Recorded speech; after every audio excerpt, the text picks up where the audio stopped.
Hello, everyone. My name is Mythos, And I'm Psychos. and welcome to Wicked Anthology.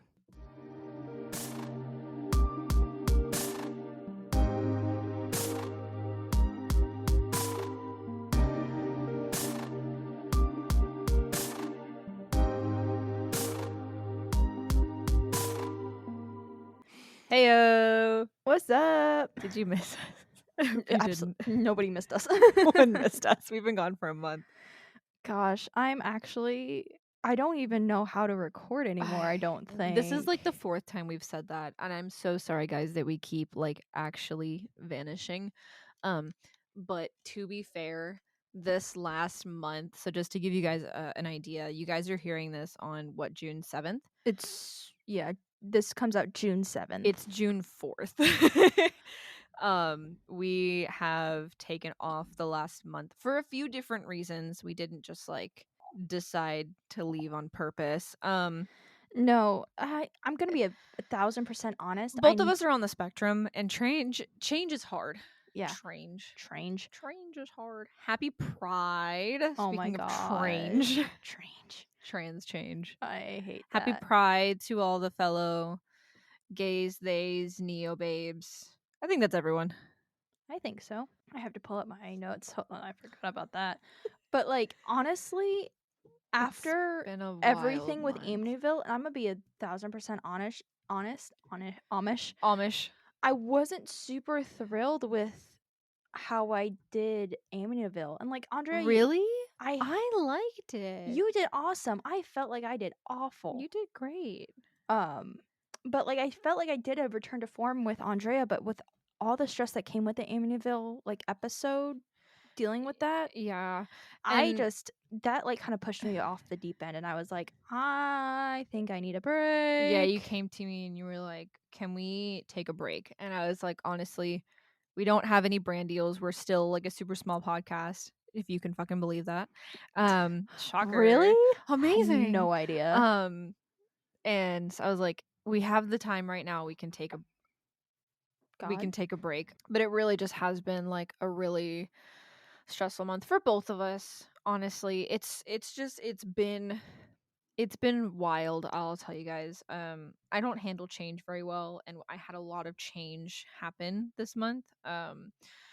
I changed jobs, which was a shit show, I'll say, of a situation. I mean, I hesitate to speak on it because like I really hope the old owners are not listening to the podcast, but I left for personal reasons, for my health and the health of the people around me. Things were just getting a little inappropriate and a little illegal. Yeah, so basically I was just having a not so great situation with my managers and some stuff, and they just weren't treating their employees correctly, and a lot of people are feeling that way. I just kind of was the first person to be like, yeah, fuck this. But I got a job somewhere that I really like, somewhere that I have a consistent schedule, because before I was completely on call, which was nice, but if Psychos and I wanted to do anything, it was just kind of like a, oh, well, we could do it, or I could have to go to work for 8 hours, and that could kind of get sprung on me literally last minute whenever I could be chilling at home, whatever, and then suddenly I have to be at work for 8 hours, and didn't really help my mental health. So I found a new job, very excitingly going into my bachelor's degree this next fall semester, was approved to be a lab assistant for my professor. I was her only choice for it, which I feel really honored for, and going into my full degree and figuring out what university I want to transfer to, and meeting some really cool people in my field just by proxy. So lots of transitional stuff, but I don't handle transition well at all. So this month also ended up being a month where like everything was just like uprooted. But Yeah, so that we just took a month off. I'm really sorry that we just kind of like did it unannounced, but it's not something we plan on doing consistently. I think we've taken a few breaks over the last year just for a week or for 2 weeks or for a month. But it's a very we started this podcast, and since it started we've been in a lot of transitional periods. I think probably moving towards something that's a lot more beneficial for us as people, and this podcast is going to be transitioning with us and moving and growing with us. So Mhm. I'm very excited for what comes in the future, but this month was a really, I think probably one of the biggest transition we've had in about like a year and a half, 2 years, I'd say. Yeah, this one is massive, and, like, a second thing was, like, we at the beginning of the month, we could kind of, like, feel something coming, like, Yeah. like, it's not that we were, like, a psychic, it's like everything started to get more tense, we started to get more stressed, and we wanted like, from the get-go, we always told ourselves that the second that this stops becoming fun and starts becoming more like a job, we were gonna take a break and reevaluate, Yeah.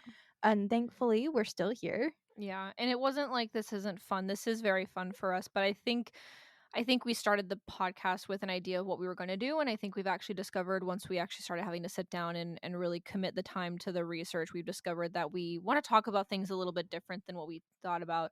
I'm actually covering something today that I said I would never do, which is a ghost adjacent story. I'm so excited, actually.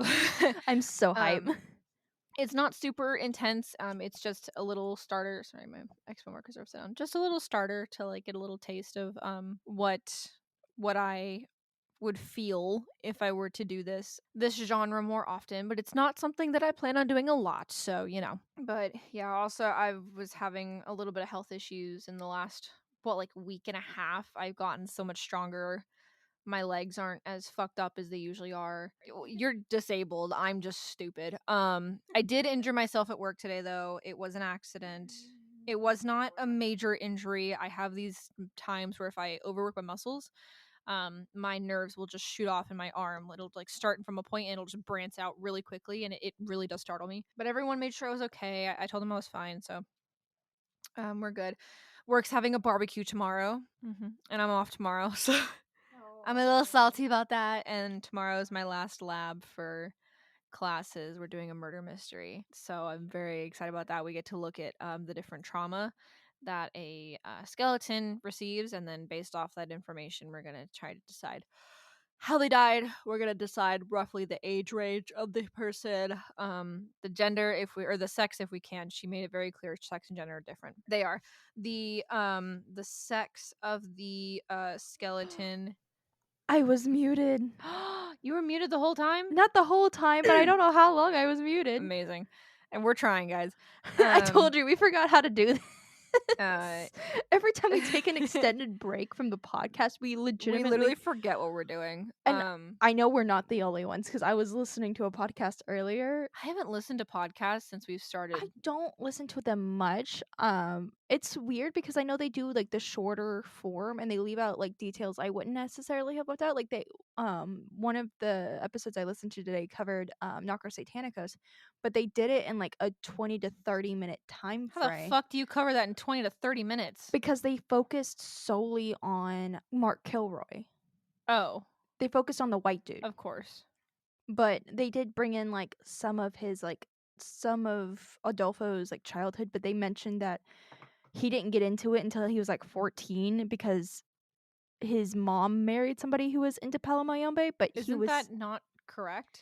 according to the book I read now, there are a lot of sources and stuff out there, so I have no idea what sources they used Yeah. because there's a lot of misinformation in general when it comes to cases, but I was like looking at that and I'm like, wow, like I understand that they need to get this down in like a nice, neat, compact thing, but I don't think I ever could do that. I think I would actually pull out my hair to do that. And like I'm not saying it's a bad thing because it makes it a lot more palatable for people who might not be able to handle like the details, But based on our analytics, there are people who definitely are okay with the multi-parter series. which So, I'm thinking about doing one soon, not too soon, but like maybe around Thanksgiving. I'm uh-huh. looking at doing like a family annihilator, like a big family annihilator. Yeah, my story today, I literally discovered existed yesterday. I was driving back from classes. Actually, no, JK, we were driving back from Joanne's because someone decided to Code drag me Orange. to Joann's because they have their Halloween stuff out right now. It's Halloween and Pride, and I'm here for it. Leave Yeah, me the they fuck had the alone. Eclipse thing, by the way. The Eclipse collection at Joann's is currently on sale for 40% off, I but I didn't buy know. anything. And we got food. Then on the way back, we were driving on the highway, and next to us, this U-Haul pulls up, and it has this image on it, and I'm like, "What the fuck is that?" And I don't know if you guys have seen like a U-Haul before. I don't know if U-Hauls existed in every country. Well, hang on. Uh, So for anyone who doesn't know what a U-Haul is, 'cause I don't know if they're just local to the US or they not. could be just local to the US. A That's fair. U-Haul is basically a big box truck that you can rent to help you move your stuff. So instead of having a service come pack up everything for you, you basically rent a vehicle. And U-Hauls, they have different versions of them. So they have like U-Haul cars, they have trucks, they have just the like trailers that you can hook on. They have like open top trailers and closed trailers, but the most typical one that you're going to see is a box truck. And that one, typically on the sides of them, they have images from each state, or like things from each state. Like I'm sure there's a Mothman one somewhere, but they have different things from each state, or I guess Providence too, because my story today is in Canada. But they'll have different stories about it. So anyway, I pulled up next to this U-Haul, and it had this image on it, and I was like, that looks cool. And then I saw the title on the top of it, and then it'll give you a little description of what it is in the bottom of it. I think it's for kids to read while they're driving past a U-Haul. But so I saw it, and I looked at Psychos, and I was like, write that down. So I Yeah, got write home that and I down. Write that researched it. So down. the story that I'm doing today actually doesn't have a lot of information about it, but it will give us the ability to kind of discuss, I think, a little bit more some stuff. And I'm resisting the urge to just start doing a series on sunken ships. Because I'm doing a sunken ship, sorry. I'm like spoiling it all. But I also really want to do an episode on the Titan because I think it's the dumbest thing ever. Like, I look, I understand that like people died, but I really only feel bad about like two people dying. The kid and Mr. Titanic. I don't know what his name is. I've just been calling him Mr. Titanic. I don't know if that's his actual name. I think that's just a me name. that's like I think he was known by that in the community. I don't think I don't remember his name was like Jacques something. He was French. But I Jacques. if you want to, we can do like a joint thing, and I can like cover like Ocean Gate itself and like how they're kind of sus with their I could probably talk about the actual dive, and because I would love to. I'd probably talk about the dive, and I would probably also talk about, because I think people don't understand the scale of how deep the Titanic is, but I also don't think people understand the how they just kind of like blipped out of existence, because they which really is did just blip out of it existence. was terrifying. Like honestly, like thinking about it, like it genuinely sound like sends like shivers down my spine because it's like I can't imagine, and it's such a terrifying way for us to think about it, but in reality, they probably didn't even realize something was wrong. They probably didn't. The thing that, well, actually, unfortunately, based off of what I think is commonly believed, they actually were very aware they're going to die for about a minute. Do you not know that? Oh, fuck that. So, small side I'm tangent sorry. here. Side tangent here. So we know that when the Titan went down, they were getting alarm signals sent back up saying, "Hey, there's a breach in the outer shell of the Titan," basically, right? And what Mhm, you've heard is that they just kind of had the pressure change and then they immediately crushed, right? mhm, That's not entirely what would have happened. So there's two theories. One theory is that they did just were sinking and then they just blipped. The other theory, which does kind of make a lot of sense, at least to me. So once you hit a certain depth in the ocean, your buoyancy does not count. Like you being an air filled thing doesn't count anymore because the actual water pressure that's pushing down on you from the outside kind of counteracts the buoyancy that you have. So it's not going to be like when you take a cup and you push it into the water and you let it go and it shoots out of the water. it hits It's you in not the going to have face. that effect. But we're talking like deep. Like they weren't too far off from the Titanic when they died. So what is believed happened in the second theory is that the ship was pill shaped, right? Yeah, Which means it was actually going down in a way that isn't really conducive for like you can think of it as friction, but like the way that things move, like sharks don't sink down to the ocean. It's a lot of surface area for the water to hit. So if you're going to move downwards, you would point, with the narrowest side down, right? Mm-hmm. So what's believed happened, I'll use this as an example. I have a thing of tennis balls on my desk. Don't ask why. So if this is the Titan, right, and it's sinking like this, right? They're going down, they're sitting up in the thing, right? We've even got some little guys rolling around in here. Well, the tennis balls are actually a perfect example of this, because as the Titan is going down, it's going to lose power. It's going to lose the ability to control itself, because they actually have propellers on each side that are keeping it upright, right? Mm-hmm. Well, if you lose that propulsion, you're going to start sinking like this. You're going to start sinking narrow side down. So what happens to the people that are sitting inside of the Titan? They all fall to one side, because gravity is still a thing underwater. So all 5 people, that porthole, they were all collapsed in on each other on that porthole, shooting straight down into the ocean for about, I think it was 90 seconds. That's an eternity if you don't So for about a have minute and a anything. half, in theory, if this is correct, for about a minute and a half, they were sinking like this really quickly, right? Mm-hmm. And then the pressure of them going so fast downwards killed them. They imploded. Woo! It imploded. But for about a minute and a half, theoretically, they would have been free falling downwards into the ocean, because they were actually ascending. They were trying to ascend. They couldn't ascend. That was the problem. So they were actually trying to ascend when they died. And according to the logs that aren't 100% factually checked yet, but just based off of that information. Yeah. But they would have had red lights flashing, and they would have had alarms going on for about a minute and a half. And they would have known something was wrong. And at that point, I think when you're falling downwards, you're that way. I think they knew they were going to die. Jesus. Which is really heartbreaking, because I think the son... Now, this isn't confirmed because the aunt said this, but the family said this isn't the case.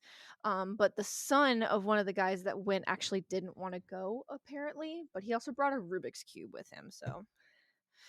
probably for anxiety reasons, but he didn't want to go on the Titan. I think he was kind of forced to go, and now he is no longer here. So, but It's just the heartbreaking. mother of that kid came out and said that that's not true.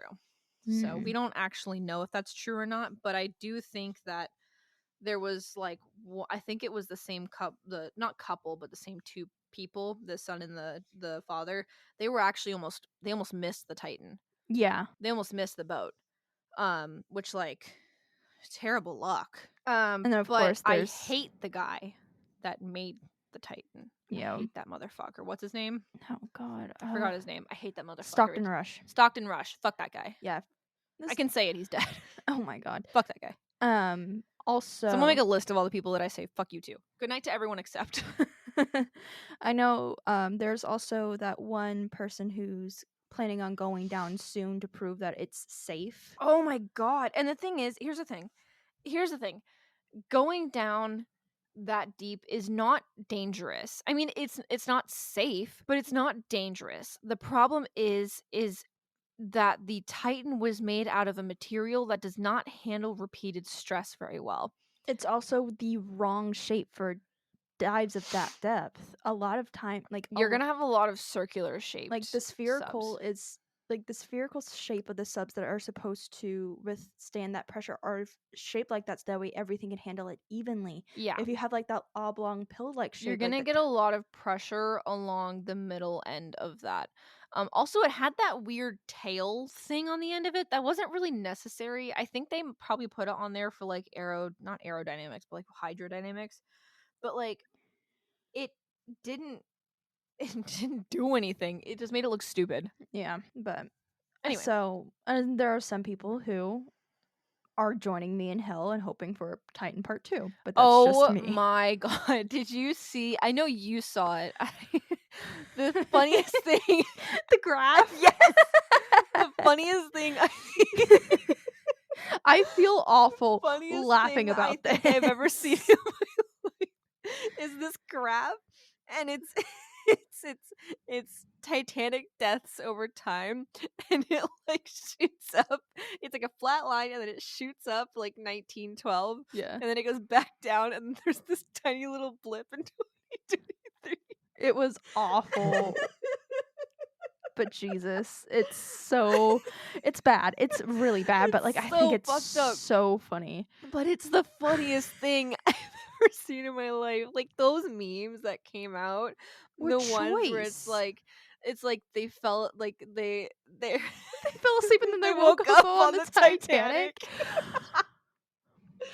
Or, like, the one that was, like, the ghost dancing on the ship, and then, like, it's, like, classical music, and then Yeah. you hear, like, Cardi B going by as, like, Titan Titan time. goes by the window. Yeah. That one was funny, but then also all of the ones where it's like the image of them inside of the ship or whatever, and then like inside of the Titan, and then they just get the little controller disconnected Xbox notification. My favorite meme was whenever it was the Titan, like, graphic interposed, like, over, like, a Mario game, and then, like, it said Controller "Control disconnected," disconnected. and then it started, like, swaying back and forth as it fell, like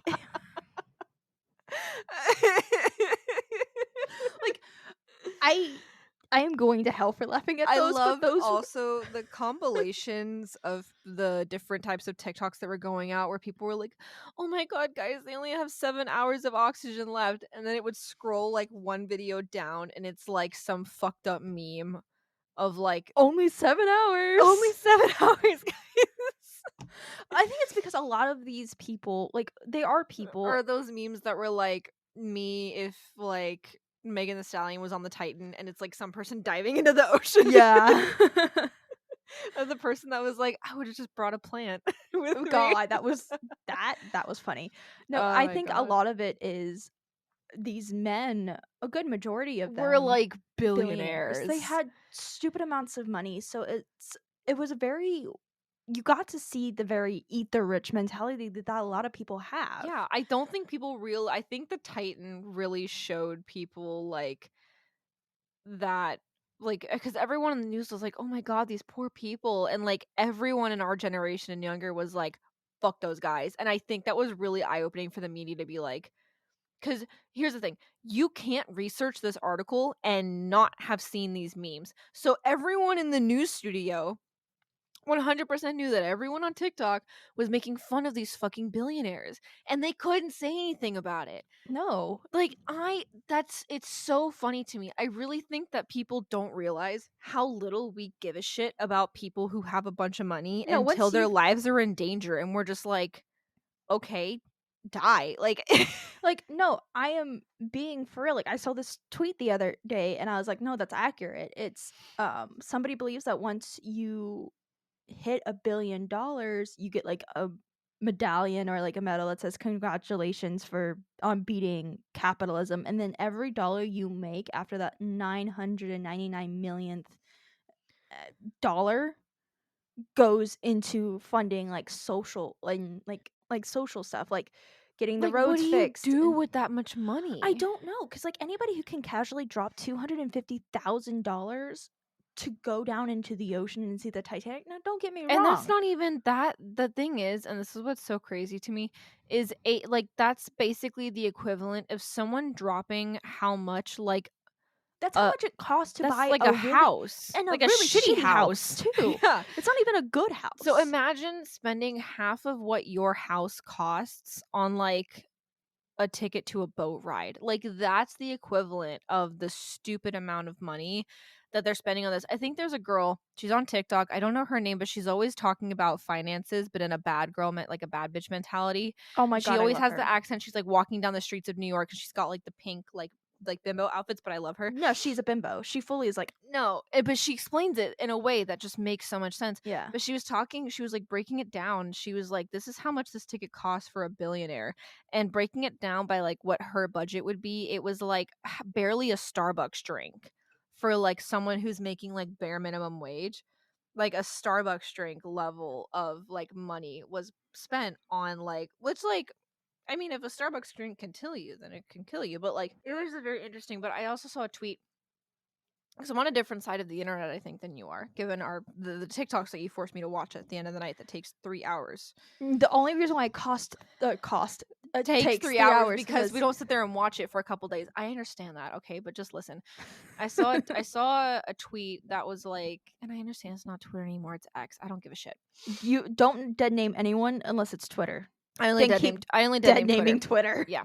But on Twitter it was like, oh, you know, if a monkey hoarded all of the bananas, then they would research the monkey because something's wrong with it. But when humans do it, it's okay.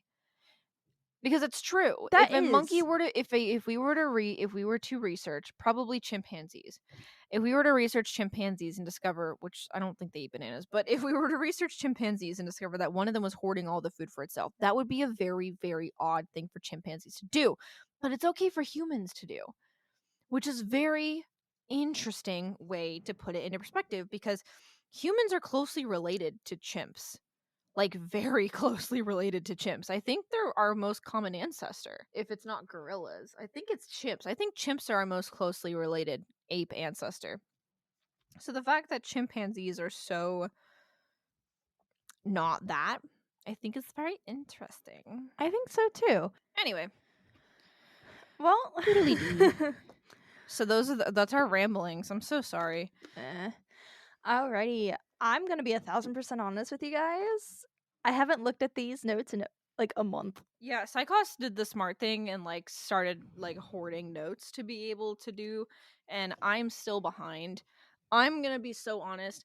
I love Psychos very much, but 9 times out of 10, Oh if no, we ever like have issues, it's probably my fault. And that's no. it's 100% because I'm just very busy. I'm the busiest out of the two of us. Even when I'm changing jobs, I'm still busy. I'm doing a lot of things at once. And so there's a lot of times where Psychos will come to me and be like, "Oh, like, can we do this?" And I'm like, "Yeah, that's okay." And I'll pretend that like it's like, "Oh, it's fine, it's whatever." But honestly, I'm sitting here like, "Thank fuck," because I've got too much shit to do. So, like, I barely sleep at this point, and I don't handle change very well. So I've been crying a lot over the last few weeks. So it's really sad to like leave my job, and I love my new job, and I love my coworkers at my new job, but it was really sad to leave my old job. But unfortunately, I couldn't support shady business practices. Honestly, nobody should have to. Facts. Okay, so Psychos can't say anything bad because they still work there. It'll go on the Patreon. yeah, Speaking of which, we have our Patreon now, which is the worst time to mention it. Don't even worry about looking at the Patreon for like another month because we're still trying to like get it all sorted out. But we do have a Patreon. It is up. We do have things going on there like bonus content, stuff like that. That we're actually, now that my finals are next week and I'll have the summer to not have to worry about researching anything obsessively outside of the podcast. We can actually get a backlog going because we actually have to vacation in December. So we physically have to. we physically have to have a backlog of at least 2 weeks. Yeah. So Alrighty. So you're going first. yeah, because mine is dark. Mine is not, but I put a little photo in for anyone who sees the notes on Patreon. I have a little photo in mine. I don't put photos in mine. I put little Easter eggs and memes and stuff in mine. I don't. I should probably. Because I'm gonna post them. So I mean, I'm gonna post mine someone too. can take them and use them for their notes for an essay. Yeah, I mean, fair. Yeah, We've compiled the information. Why not? resources. Woo! All right. I mean, I did use podcast episodes as sources for my. I don't use podcast episodes for my sources. I actually was going to do a different story when I came back, and then I listened to a podcast of someone that like we don't like. We watch her content, but like I don't like her. Like, it's not that we like. She's a bad person. She's a bad person, but She uses victims. she does. But she also does kind of good work. So we're supporting. She does kind of good work, but like We're also supporting the reads causes. with the Wikipedia verbatim. Yeah, we're supporting the causes that she's presenting. We don't support her. Yeah. So, but I found out that she had like just recently done an episode on this thing, and I was like, well, fuck, now I'm not going to talk about it anymore. Like, I was so angry, and that's the first time I've ever looked up if another podcast had done an episode on this person just to see what angle they took with it. They were like, oh, we're conflicted about how we feel about this person. I'm like, really? Because I hate this bitch. Like, because here's the thing. People are multifaceted. Somebody can do something great and amazing and still be an awful person. Mm-hmm. Like, that's like people are people. Yeah, I think being in the science community gave me a different view on it. Anyway, I like I mentioned earlier, I haven't looked at these notes in over a month. It's gonna be like brand new information to me. So if you hear me, Me like too. audibly reacting to something that I wrote down, You're just like, wait a minute. gasp. Can you believe this, Mythos? No, I can't. This shit is real. Okay, so what would you do Oh God. if there was a The child child right in front of you? No, dead ass. If there was a child in front of me right now, I'd kick it. It's probably a ghost. There's no children in this house. Okay, and that's the only thing that we can laugh at for my entire case. I'm being so for real. This Was it case the actual is question you were gonna ask fucking me? dark. No, I was gonna Oh. ask, what would you do if we had a kid and the kid unfortunately passed away, but one of the kid's neighborhood's friends decided to come on over and ask to see the kid that we had that's no longer with us? And whenever you try to explain, like, oh, unfortunately, they're not with us anymore, how would you react if that child responded, "Oh, I know. I wanted to see him in his coffin." Where the fuck are your parents? If a kid came up to me and asked to see my dead kid in his coffin, I'd be like, "You're a fucking serial killer," and then I'd kick the kid out of my house. Literally kick the kid. Okay. I'm a violent person. You're not that violent. So, today I'm talking about the case of Mary Also, Bell. why would you think that the ice cream? That's Bluebell. Oh. Why would you think that my kid's coffin is at my house? No idea. I don't know how that works. Today I'm talking about the case of Mary Bell, who Not was the ice cream. the youngest female serial killer In Wisconsin. in England. Oh. Basically the same thing. Basically. I think about England about as often as I think about Wisconsin. This is the only times that we can really joke about anything You wanna that's bet? going. No, You wanna bet? don't do this. I'll to make me. it funny. You're not gonna make this. How long ago did this happen? In the 1960s. Ah! I can make fun of it. Oh. What's the South Park rule? No, because they are actual children that are involved in this. Oh, never mind. Yeah, no, the victims are like very, very young. Oh, okay. Yeah. I'll bully the killer. Yeah. So Mary Flora Bell was born on May 26th, 1957 in Scotswood, which is a neighborhood in Newcastle upon Tyne in England. Now, something Pontine? upon Tyne. Pontine. No, upon Tyne. Upon Tyne? Yeah. Newcastle upon Tyne. Like, come upon something. I am.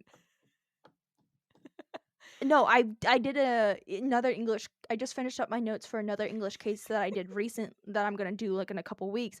But Jesus fucking Christ, I am so fucking annoyed with Stinky. I'm so fucking. No one's gonna know what that meant unless they saw that tweet go out yesterday. Fucking hell. No, I'm so fucking annoyed because like Why do English people name their places like this? no, because it's England, what are you doing? No, because it's like you have like the town, you have the village, you have the town, you have like the area, and then you have like a county, and then maybe you have the country or city that it's in. It's so fucking stupid. It's like 3 different names. You have like 3 names for one place. We have counties, but we don't include it. We do like no, like for instance, we do like city and state. And that's it. Yeah. But this is like town. If it's closer to a major city, county, and then like it's that. I'm probably messing it up, and if we do have any listeners in England, I'm so sorry. Your geography pisses me off. Oh, speaking of So- England, what was his name? Maltby, first name. Maltby, first name. Robert Maltby. He posted that he's moving to an app called Kara because it's like AI safe for artists. Ooh, I saw that come up on Instagram the other day, so I keep up with these people. good for him. But yeah, his artwork's really, really popping off. He's doing good. Good for him. So, geography rant aside, Mary Flora Bell was born on May 26th, 1957 in Scotswood. Okay. So, her mother was named Elizabeth McCricket, and she went by the nickname of Betty. She Oh, was England and your weird names. She was either 16 or 17 years old when Mary was born. So we don't really Benwell and Scotswood. No, Scots. It's a ward of Newcastle upon Tyne. Yeah, there it is. What the fuck? Yeah, I don't understand. Maybe it's just because I am painfully American. Stop. We only know freedom addresses. No. Okay. So, Okay, it's on the. I'm looking at a map of England. It's on the northeastern-ish coast, yeah, it's above the North York Moors National Park. Oh, I should do the Moors murders one day. I don't know any of these cities nearby, so I can't I tell know it's you. fairly close to the Scotland border. It is relatively close because to the of Scotland border. Something that I'll explain later on. So, she was 16 or 17 when Mary was born, but Mary was not Betty's first child. She had an older child whose name is unknown. We don't know who this child was. We don't even know the gender. We know nothing. We just know that Mary had an older sibling. Okay. Mary's birth father is also unknown. However, there's a lot of speculation that William, or we'll call him Billy from now on, Billiam, because he was known as Billy. There's a guy at my work called Billiam. Gosh. Okay, it's like an hour and 30 minutes south of the nearest Scottish town. Yeah. Which is ridiculous. Imagine being an hour and a half from Scotland. Bitches. Are you done? No.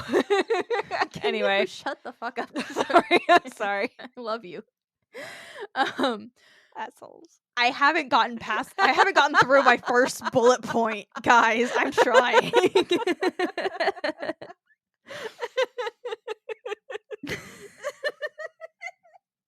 I'm still on my first fucking bullet point. Remember that dumbass joke you said at the teriyaki place today? Which one? The almond joke. No, I can't get into that right now. That'll be for the Patreon episode. No, I'll do it at the end of the episode if I remember. Bet. Okay. Okay, Mary Bell was born an hour and 30 minutes south of the Scotland border. Anyway, her mom was named Betty. Yes. Okay. And her father, her birth father is technically unknown. We don't know who her actual birth father was, but there is kind of speculation that Billy Bell, his first name was William. He decided to go by Billy. I'm trying, guys. What was his first name? His first name is Willie, but he went by Billy. Not Willie. Fuck you. William.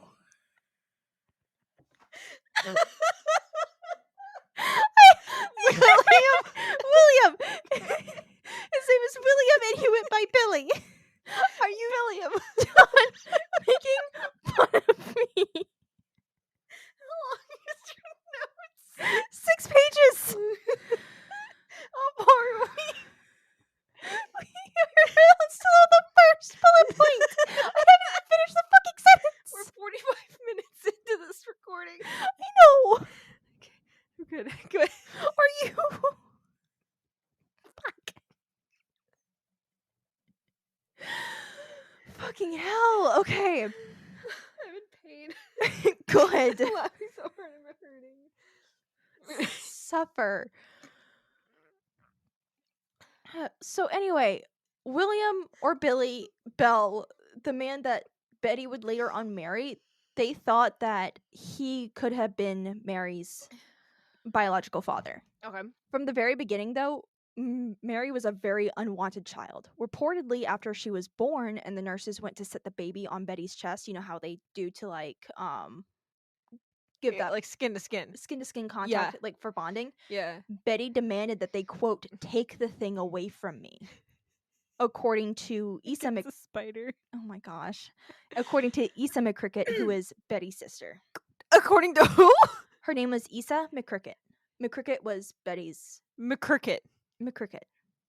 McCricket. Yeah. That's Scottish. Mick? Is that Irish? Irish is O. No. Irish is O, and Mick, Mac, I believe, is. Mac. I could be wrong. Mac. Don't correct me. I don't care. Don't correct me. I think it's don't quote me. Don't do anything. Shut up. Don't email me. Sorry, I am very aggressive this episode. We are losing our minds. So when Betty and Billy got married in 1958, Mary ended up taking on Billy's last name, which is Bell. Billy, like Betty, did not want to be a parent and resented Mary just as much as Betty did.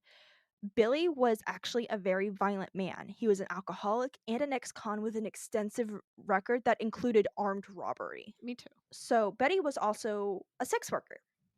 And she worked all along the United Kingdom, specializing in domination and more often than not working as a dominatrix. She was often gone for days, sometimes weeks at a time, and in addition, she often brought men back to their home. Now, to be clear, Betty being a sex worker has nothing to do with her being an awful abusive mother. That was just her job. Honestly, we need to protect sex workers more because they are actually In danger a lot more. they're in danger a lot more, and they were I believe it's called the invisible population or something like that, where if they get murdered, nobody really cares. Yeah. It's like there are tons of serial killers out who started by killing sex workers, and then whenever they moved on from sex workers, that's whenever they started getting noticed. While the sex workers were dying and being murdered by these serial killers, nobody cared because they were sex workers. So, sex work is valid. Anyway, side tangent over. Throughout Mary's childhood, people noted one of two things. Mary was extraordinarily clumsy, or that Betty was extremely violent to her child. In 1960, Mary fell from a second-floor window with minimal injuries, though Betty's older sister, Catherine, later testified that she witnessed Betty throw Mary from the window. Mary also managed to overdose on Betty's sleeping pills, but she would survive this and be okay. Again, many people suspected that Betty actually force-fed Mary the medication. Or Betty force-fed. Did I say that right? I don't know. Betty force-fed Mary. The medication, yeah. Yeah. So on another occasion, there was a young woman who was unable to have her own child and was too mentally unstable to have her own, to adopt. But Betty fully walked up to this woman and handed over Mary. Take her, I don't want her. Basically. And then Catherine would have to track her down and bring her back home. Despite the clear evidence that Betty did not want this young girl, she refused to let her parents or other family members take Mary in. She didn't want Mary, but she didn't want anybody else to have Mary either. It was a very weird emotional thing. Many people actually suggest that Betty suffered from Munchausen by proxy, thriving off the attention that the misfortune Mary suffered from brought her. Others believe that she just wanted to get rid of the, quote, thing herself. At some point during her childhood, Mary actually suffered injuries to her head brought on by both Betty and Billy, causing damage to her brain. Whether or not this is an illegitimate claim remains to be seen. However, given how many times she was beaten and thrown around by both parents, I do think that's a very strong possibility. And head trauma is especially in childhood, is pretty common. Yep, that's how I got Tourette's. Yeah. I got the shit beat out of me. Unfortunately. It gave me character. No. I don't recommend beating your kids to give them Tourette's. I was just advised against it. I was just thrown in a fridge. Oh, baby. Okay. Mythos lore. Poor baby. By the mid-1960s, Betty would actually go on to involve Mary with her sex work. How old was she at this time? She was 5 or 6. Yikes. So Mary at this point... That was me. Mary at this point was about 5 or 6. Oh, okay. That's a choice. I don't care what you want to do with your life and what you do for work. Don't involve your kids. But do not ever, and I mean ever, involve your child or children in sex work. No. You are actively... As a child. Yes. You are actively putting them in harm's way, and whatever money you make isn't going to be worth the trauma and betrayal you are actively causing your child. I feel like that's just outside of that, there's she's 5. She's 5, yes. And I understand that when money's tight, people go to extreme lengths. I've never considered selling my kid for sex work when money's a little tight. Do you want to know a very scary statistic? Most sex trafficking, especially child sex trafficking, is not done by strangers. It's done by the family. It's done by family. Yeah, I knew that. Basically, Betty was trafficking her own child. Initially, she would not involve Mary in the sex acts. She will often just, like, in the very beginning, whenever this, like, she started just to bring her along. Mhm. And obviously, she had no issues with bringing men into the household. And Billy was okay with this? Billy was abusive, so we don't know. Fair enough. Betty would allegedly give her child to these men later on to sexually abuse, sometimes joining in herself. Okay, that's disgusting. Blind Like, all of it's disgusting, but that's extra gross. blindfolding Mary or holding her down at points in time. Mhm. While I fully believe that this is true, there is no solid evidence, as the only one who's ever spoken about this is Mary. No Mm. charges have ever been pressed in relation to these events. And some sources state that this side of the trauma, this side of the abuse, actually started as young as 4. Jeez. So I was mistaken earlier. Jeez. Because of the trauma she was experiencing at home, Mary experienced extreme mood swings and other violent, unpredictable behaviors that we'll get to in just a moment. She was also wetting the bed constantly, which is one corner Well, of the. yeah, no shit. Isn't that like a symptom of sexual assault as a child? It's a sign of sexual abuse in children, yes, but it's And also also serial killers. one corner of the McDonald triad or the dark triad. The McDonald's triad. No, Oh. the McDonald triad is arson, bedwetting, And and animal killing, right? animal harm and Yeah. like animal abuse. Granted, it's a little, in my opinion, it's a little outdated. It's not super relevant. It's like, oh, all these people seem to have the same characteristics, but if you go like expand it, so many people have like an interest in arson, Yeah. or like for instance, people who wet the bed. They could be a serial killer, or they could just be suffering from sexual trauma. Yeah. Now, Mary was also extremely violent towards the other children in her neighborhood, as well as her school, Delaville Road Junior School. She would choke several classmates, scream, and try to fight others. At some point, she tried to force sand down a classmate's throat. On another occasion, Mary allegedly put a lit cigarette out on another girl's cheek. Okay. Now, due to these actions, many children actually avoided Mary like the plague. I would However, too. one girl named Norma Bell, there's no relation. They just happen to have the same last name. They just happen to have the same last name. That's probably why they were friends. Yeah. There was no relation, but she kind of latched onto Mary. She was about 13 when Mary, who was 10, became her friend. But according to a classmate, everybody kind of learned to see when Mary was going to fall into like a violent rage. They had to adapt to anticipate her violence, which is fucking terrifying because she's only 10. Yeah. And literally the signs were she would literally just go dead-eyed. Like her hands would start shaking and she would just go dead-eyed.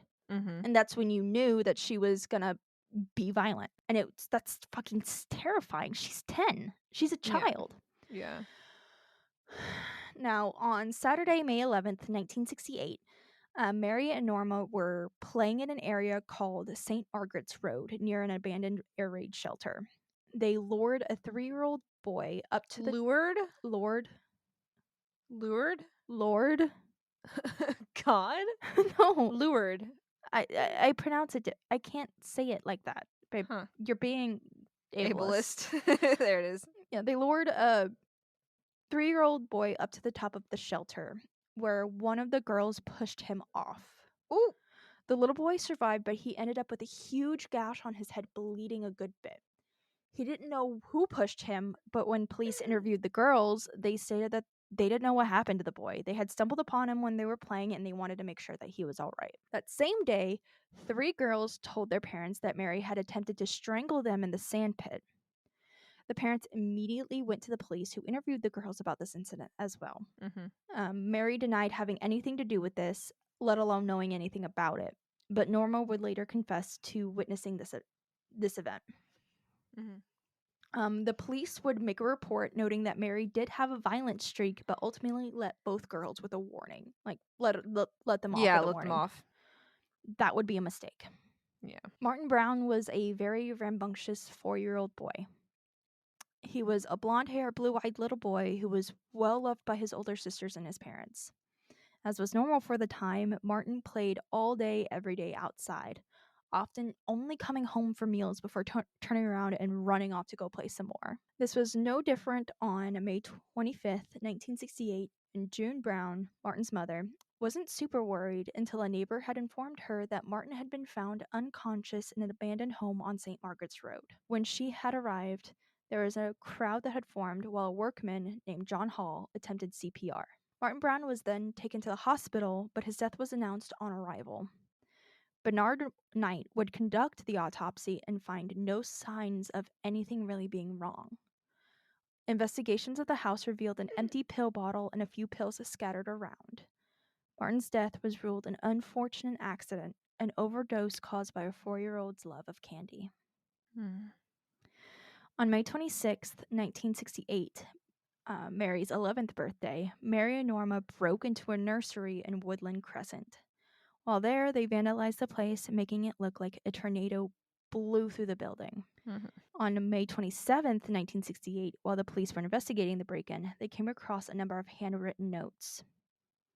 These read, "I murder so that I may come back. We did murder Martin Brown. Fuck off, you bastard. Fuck off, we murder. Watch out, Fanny and faggot. You are mice. Why be cursed? We murdered Martin. Go Brown. You beat. Look out. There are murders about by Fanny. Old faggot, you screws." Now, These kids just learned what swear words were. now, I said that as best I could with all of the error, like all the spelling mistakes. I left the spelling mistakes in. And these were later dismissed as being a childish and weird prank. Later handwriting analysis revealed that Norma and Mary passed these notes back and forth, writing some words and with the other finishing, like the sentence. The Monday following the murder and the break-in, Mary and Norma went to school. While there, Mary drew a rather interesting picture in her notebook. She actually drew Martin's dead body and how John Hall had discovered his body. The teachers initially didn't think anything of this, as Martin's death had kind of rocked their community. However, it wasn't like it was more secretive as to how he was found and what killed him. A lot of people knew it was just like an accident, but they didn't realize it was just what kind of accident it was. On May 29th, Norma and Mary Bell visited June Brown, who was Martin's mom, and asked to see Martin. Now, they had been by every now and then just to check in, but this day they specifically asked to see Martin. Thinking that the girls really didn't understand death and what it entailed, she told the girls that Martin wasn't going to be coming home. Mary then replied, quote, "Oh, I know he's dead. I wanted to see him in his coffin." The fuck? End quote. Now, according to some sources, June responded in one of two ways. The first was that she just sent the girls away, upset but not really at the girls, still under the impression that they just really didn't understand what was going on. The other responses that she reportedly had was that she sent them away before collapsing and causing her husband to send for the doctor. Now, over the next month, the community remained in mourning over the little boy's death, but since it had been ruled an accident, there wasn't a sense of suspicion, just tragedy. However, on June 31st, 1968, the body of 3-year-old Brian Howe was discovered at 11:10 p.m. in an area known as the Tin Lizzie. He had been missing since mid-afternoon. He was discovered underneath handfuls of weeds and grass as an attempt to hide the body. Brian's lips were blue and he was covered in bruises and cuts. A broken pair of scissors were found near his body. When an autopsy was conducted, it was discovered that the cause of death was strangulation. The killer had strangled the boy with one hand while using the other to pinch his nose closed. There were stab wounds caused by scissors on his legs, there were chunks of his hair missing, and his genitals had been partially mutilated. Finally, almost as like an afterthought, an M had been carved into the 3-year-old's stomach. Jeez. Given the bruising on the throat, it was believed by investigators that the killer had been another child. Because probably like the hands were so tiny. In addition, gray and maroon fibers that did not come from the Howe home were discovered on the clothing that Brian had been wearing when he died. Due to the fact that it was believed that a child had been the one to commit the murders, over 1,200 children were investigated by a team of about 100 detectives. As the investigation progressed, they realized that the death of Martin Brown may have actually been a murder, as strangulation by a child may not have left bruising or any physical evidence, as children don't necessarily have the same strength as an adult would. Mm-hmm. They informed the Brown family and reopened the investigation into Martin's death. Two names did repeatedly come up during investigation: Mary and Norma Bell. They were actually the last ones to see Brian Howe alive, and their suspicious behavior after Martin's death certainly wasn't doing them any favors. Mary would actually attend every single press conference and ask questions constantly, which everyone at first kind of dismissed as like the morbid curiosity of like a kid. Yeah. But given that, it was kind of like starting to stack up against Mary. On August 1st, Mary and Norma Bell were taken into custody for questioning after a little boy came forward anonymously to report that he had seen the two murder Brian Howe. Sorry, I forgot to write down Brian's name in this section. During this initial interview, both girls gave contradictory statements, but admitted they had played with Brian the day of the murder. On the 2nd of August, they were taken into custody for further questioning, where Mary claimed to have seen an older boy beating Brian. However, this boy was not in town the day of the murder, at all. He was actually out of town with his family. Mm-hmm. Now, on August 4th, 1968, Norma's parents called police, informing them that Norma wanted to make a confession. She initially told police that Mary had killed Brian alone and had shown her afterwards. Mary was then visited at her home the next morning by police and was very aggressive towards police with her father, Billy. However, later that day, Norma was questioned further by police, where she revealed she was present at the murder of Brian Howe. She revealed that Mary had told the boy that he had a sore throat and to lay down so she could massage it for him. He did, and she began to strangle him, but then she looked up at Norma and said her hands had gotten tired, but Norma ran away. Mm-hmm. Furthermore, the investigation uncovered the fibers that were found in Brian's clothing also appeared to be found on Mary and Norma's clothing, implying that it came from their clothing that they were wearing that day. Mm. On August 7th, 1968, Mary and Norma Bell were officially arrested and brought in. Mary at this point was allegedly cooperative with police, while Norma promised revenge against police for arresting her. Mm-hmm. After her arrest, Mary stated that it was Norma who had killed Brian and that she was a bystander, too afraid not to go along with what was happening. She also confessed to the break-in at the nursery, as well as leaving the notes and wreckage as a, quote, prank. After their arrest and before the trials could start, they had to undergo a psychological evaluation, which, let's be honest, psychological evaluations at the time are not very good, and they're still not great. So just setting that out there.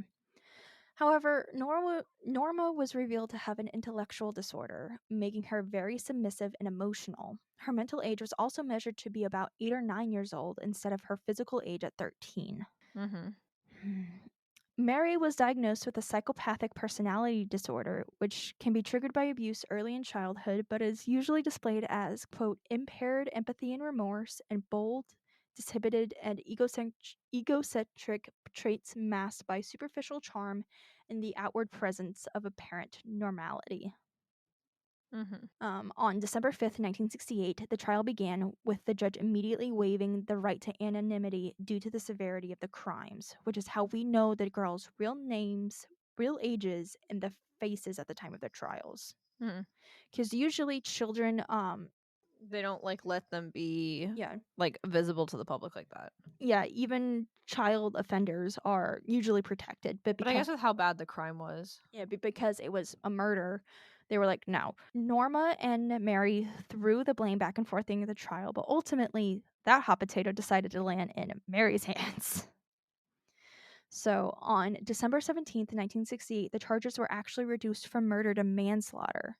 Norma was cleared of all charges. Her reaction literally including, she literally was clapping and laughing in the courtroom after this. Mm-hmm. Mary Bell, on the other hand, was charged with both boys' deaths and sentenced to be imprisoned at Her Majesty's pleasure. A fancy phrase that basically means we don't know how long we're going to put you in for, But you're in. but we're just not going to tell you how long you're serving. So you're in, but Could be a couple years, could be for life. We don't know. We'll see. Whenever we feel like it, basically. Yes. Mary, her mother, and grandmother all broke down sobbing when they received the verdict in the sentence. She was 11 years and 6 months old, England's youngest female killer, a record that has yet to be broken as of this recording. I mean, good. that hasn't been broken yet. Yeah, she's not technically not the England's youngest murderer because she was convicted for manslaughter, not murder charges. Oh. Yeah. Technicalities. Love that. Mary Bell actually went from Durham, where the trial was held, to South Norwood before ending up at the Red Bank Secure Unit in Merseyside in 1969, which is an institution for young offenders. She was the only girl out of the 24 inmates that resided there. Later in life, she claimed that 13 years old, a staff member and other inmates began to sexually assault her. When Mary Bell was 16 in November of 1973, she was transferred to the HM Royal Style in Cheshire, specifically to a more secure unit where she was extremely unhappy. She attempted to apply for parole unsuccessfully many times while she was here. She was then transferred to more court open prison at the age of 19 in June of 1976. Here, she began to take courses during the day so that way she could start learning things, you know? However, in September of 1977, Mary Bell and another prisoner named Annette Priest escaped and went on the run. This escape made headlines and searches immediately began. Mary started going by Mary Robinson, and Annette kept her name the same for some reason. A choice. These two spent several days hitting the tourist spots and staying with two young men. She was arrested in the home of one of the men, a man named Clint Shirtcliffe, on September 13th, 1977. She was discovered with bleach blonde hair in an attempt to disguise herself. Priest was discovered days later. So, their punishment for running away for like a couple weeks, they lost their privileges for 28 days. In June of 1979, at the age of 22, Mary Bell was transferred to HM Prison, Askham Grange, to prepare for her release. 5 months later, she began to work outside of the prison as a secretary and a waitress, but she was supervised. So she's still technically in prison. She's still technically in prison, but she's doing like a work release program at this point. Now, Mary Bell was actually released in May of 1980. She was 23 years old. She had spent almost 11 and a half years in prison. Upon her release, Mary Bell was granted a new name and began to live in anonymity. She gave birth to a daughter on May 25th, 1984. The anonymity order would extend to the daughter until she turned 18, and she was Mary's only child. However, we know that she knew nothing of her mother's crimes until reporters had tracked them down in 1998. Jesus. Revealing both their identities and forcing them to move yet again. Jesus. They had actually been moving every 1 to 2 years to prevent the media from like figuring out who they were and catching up to them. However, due to this media circus, Mary Bell actually sued for and won the right to keep her anonymity and that of her daughters for life in 2003. This is also extended to Mary Bell's granddaughter, who was born in January of 2009. As of this recording, we don't know where she is or how she is doing. That being said, she did something that I'm a little peeved about, because when all of this media circus had been going on, she actually also sold the rights to her story. What the fuck? So she got money. Immediate red flag. She got money Like, from her being story. a murderer is a red flag, but selling the rights to your story is an immediate red flag. Like, she got money from her story. Like, granted, but she also took responsibility. She's like, I was young when this happened. I should not have done it. I'm sorry. Like, she apologized and took responsibility for it, which is a lot more than we can say for a lot of people. However, she was also 10 and 11 years old when she killed 2 toddlers. Yeah. So I think that what happened with Mary was more of I really do think it was product of nurture, not nature. Yeah. I don't think, because as of right now, we have no idea, but I don't think Mary's actually committed any other offenses since her release. So obviously we wouldn't know because she's anonymous, but I just don't think she did. Because I feel like even if she was anonymous, people would kind of figure it out. Because, I mean, obviously they figured out where she was. They figured out she had a kid. Yeah. So I don't think you can really stay. Yeah, unless you're, like, in a certain program for, like unless they're, like, in the witness protection program, like, anonymity is just, like, not a thing. Yeah. So there's that. um, but we do know that she had a granddaughter who was born in January of 2009. So maybe it's not like too anonymous. Yeah. That's my case. Hated that. I know. I'm sorry. No, it's I okay. should have dropped trigger warnings, and I It's okay. realized I did not. And I'm so sorry. It's okay. I'll kill you later for it. But, like, I really do think that her case was more of a nurture instead of a nature thing. I really don't think that had she been in a home where she was loved and cared for, like, I'm going to say this now, Mhm. that area, that neighborhood, Yeah. it was right after, like, the Industrial Revolution. It was right after World War II. It's very run down, and everybody in that neighborhood was poor as poor could be. Yeah. But everybody as, like, a community supported each other. I think that had Mary had different parents, I think she would have been okay. Yeah. I mean, I feel like that's probably, like, a thing with a lot of cases where it's, like, it's not necessarily that they were bad people, but they had issues that weren't made any better by the people that they were around.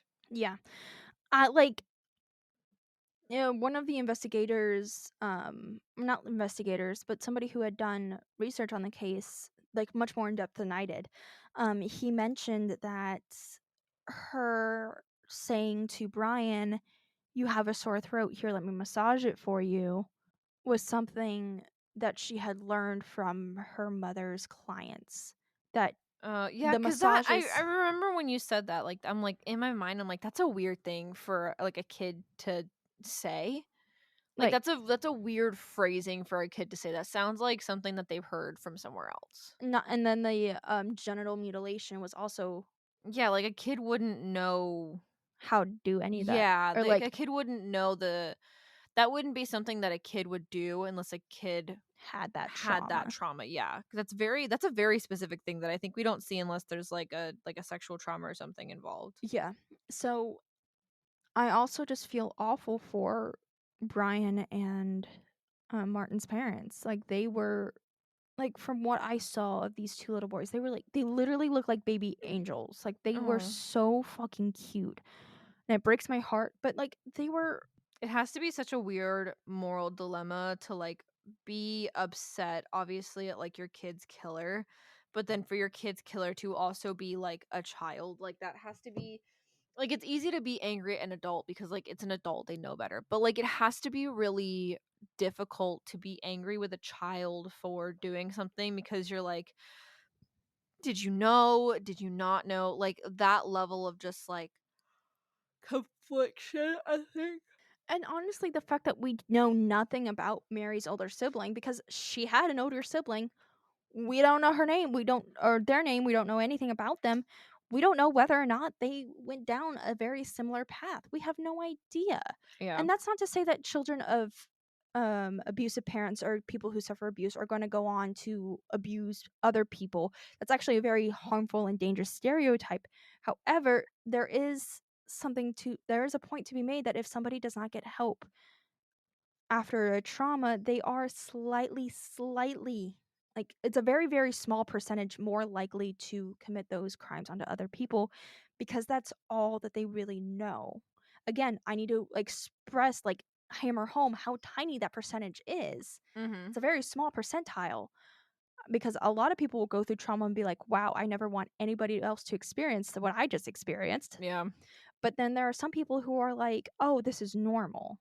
Again, very, very tiny percentile, but it's heartbreaking, really. It's one of those things where, like, you can be angry at this person for doing these things. I personally don't think she should have profited off of her crime, but again, she was also 10 and 11 years old when she committed it. Yeah. I don't think she realized that that's not. I think even I at. think there's probably a degree of separation in her mind of like, this is something that I did like 10 years ago. And she probably doesn't feel like it's close enough that it's something that she like feels remorseful enough to be like, I can't sell my story. Like I think because there's such a time difference, it's probably just like she didn't even care. We also don't know her motives for it. Yeah, facts. We don't know if it was I mean, no solely one's gonna hire her, so I mean, people did. eh. She had jobs until she got, like, revealed, Mhm. exposed. But, like, that's the thing. We have no idea if she did it as a way to bring in money for the family. We have no idea if she did it as a way to be like, "Hey," Fuck you. not even a "fuck you." It's like my brain is, like, going to, "Well, maybe I could be, like, a warning to people." Like, we have no idea if she was doing it for altruistic reasons. We have no idea. Nah, I see your point. And I'm not, like, trying to defend this woman. Let me make that very clear. But the whole point of this podcast is to discuss the moral dilemma stickiness because there's some moral dilemmas in most things. There's a very big moral dilemma here. There's, like, she is a very young child. Like, And to be held accountable, I think, for the things that you do when you're that young. Because at a certain point, I think when you're a kid, there's a level of not forgiveness, but there's a level of understanding that whatever you're doing at a certain age, like you just like have not become aware as like a person. And so there's a certain point where I think when you're so young, you don't even realize it because you're just a copycat of what the environment is around you. I don't think that you really gain autonomy as a person until way older in life. So I think that obviously holding a kid accountable for committing murder, like, yeah, obviously, but I think there's a level of like, well, she's 11. Can you really, can not believe, but can you really expect an 11-year-old to have the ability to sit down and premeditate a murder like that? Like, especially if they were in a normal environment, I don't think that's something a kid would just do. Like, it really is like a kid is a product of their surroundings. I don't think any kid is inherently evil, but I think depending on how you treat the kid, because they're just no thought sponges and they soak up every small thing.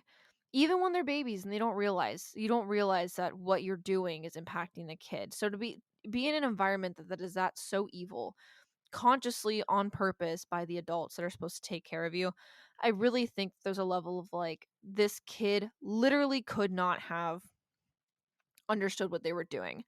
And I think that it really does fall on the parents to be like, it's your fault too. Like, I almost feel like the mom should have gotten convicted for putting the daughter in that kind of a situation, oh, you no, know? for sure. Like, charges definitely should have been brought. Both Like, there's some parents. child neglect going on there. No, it's not even neglect. It's full on abuse. Well, Both. yes, you know what I mean. I'm aware.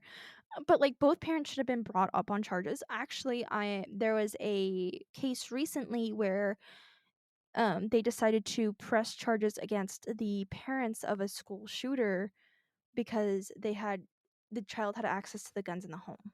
Yeah, And that was actually the first time that has ever happened before. And I uh, second that. a lot of people are like, that's going to set a dangerous precedent. No, you're If look. you think that parents getting persecuted for giving their children the access, the capability, or the mental awareness that it would take to do something like that at a young age, if you are responsible for making sure that doesn't happen because you're a parent and it happens, that is 100% your fault and you have a hand in this. It's almost like assistance in like a crime. Yeah, it's they got charged for like, yeah. Yeah.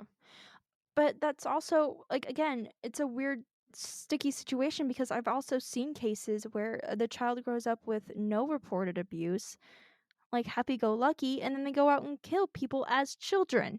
So you also have to, like, keep in mind that she was a diagnosed psychopath.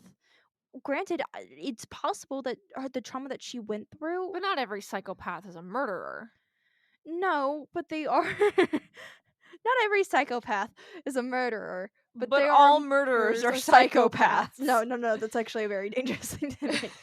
No, but she also was a psychopath, so we don't know if that was triggered by her trauma. I posit that it was triggered by the trauma. I think she didn't probably realize what she was doing. I think she did. She lied to both children, lied to the police, and there was an attempt made to cover up the crime.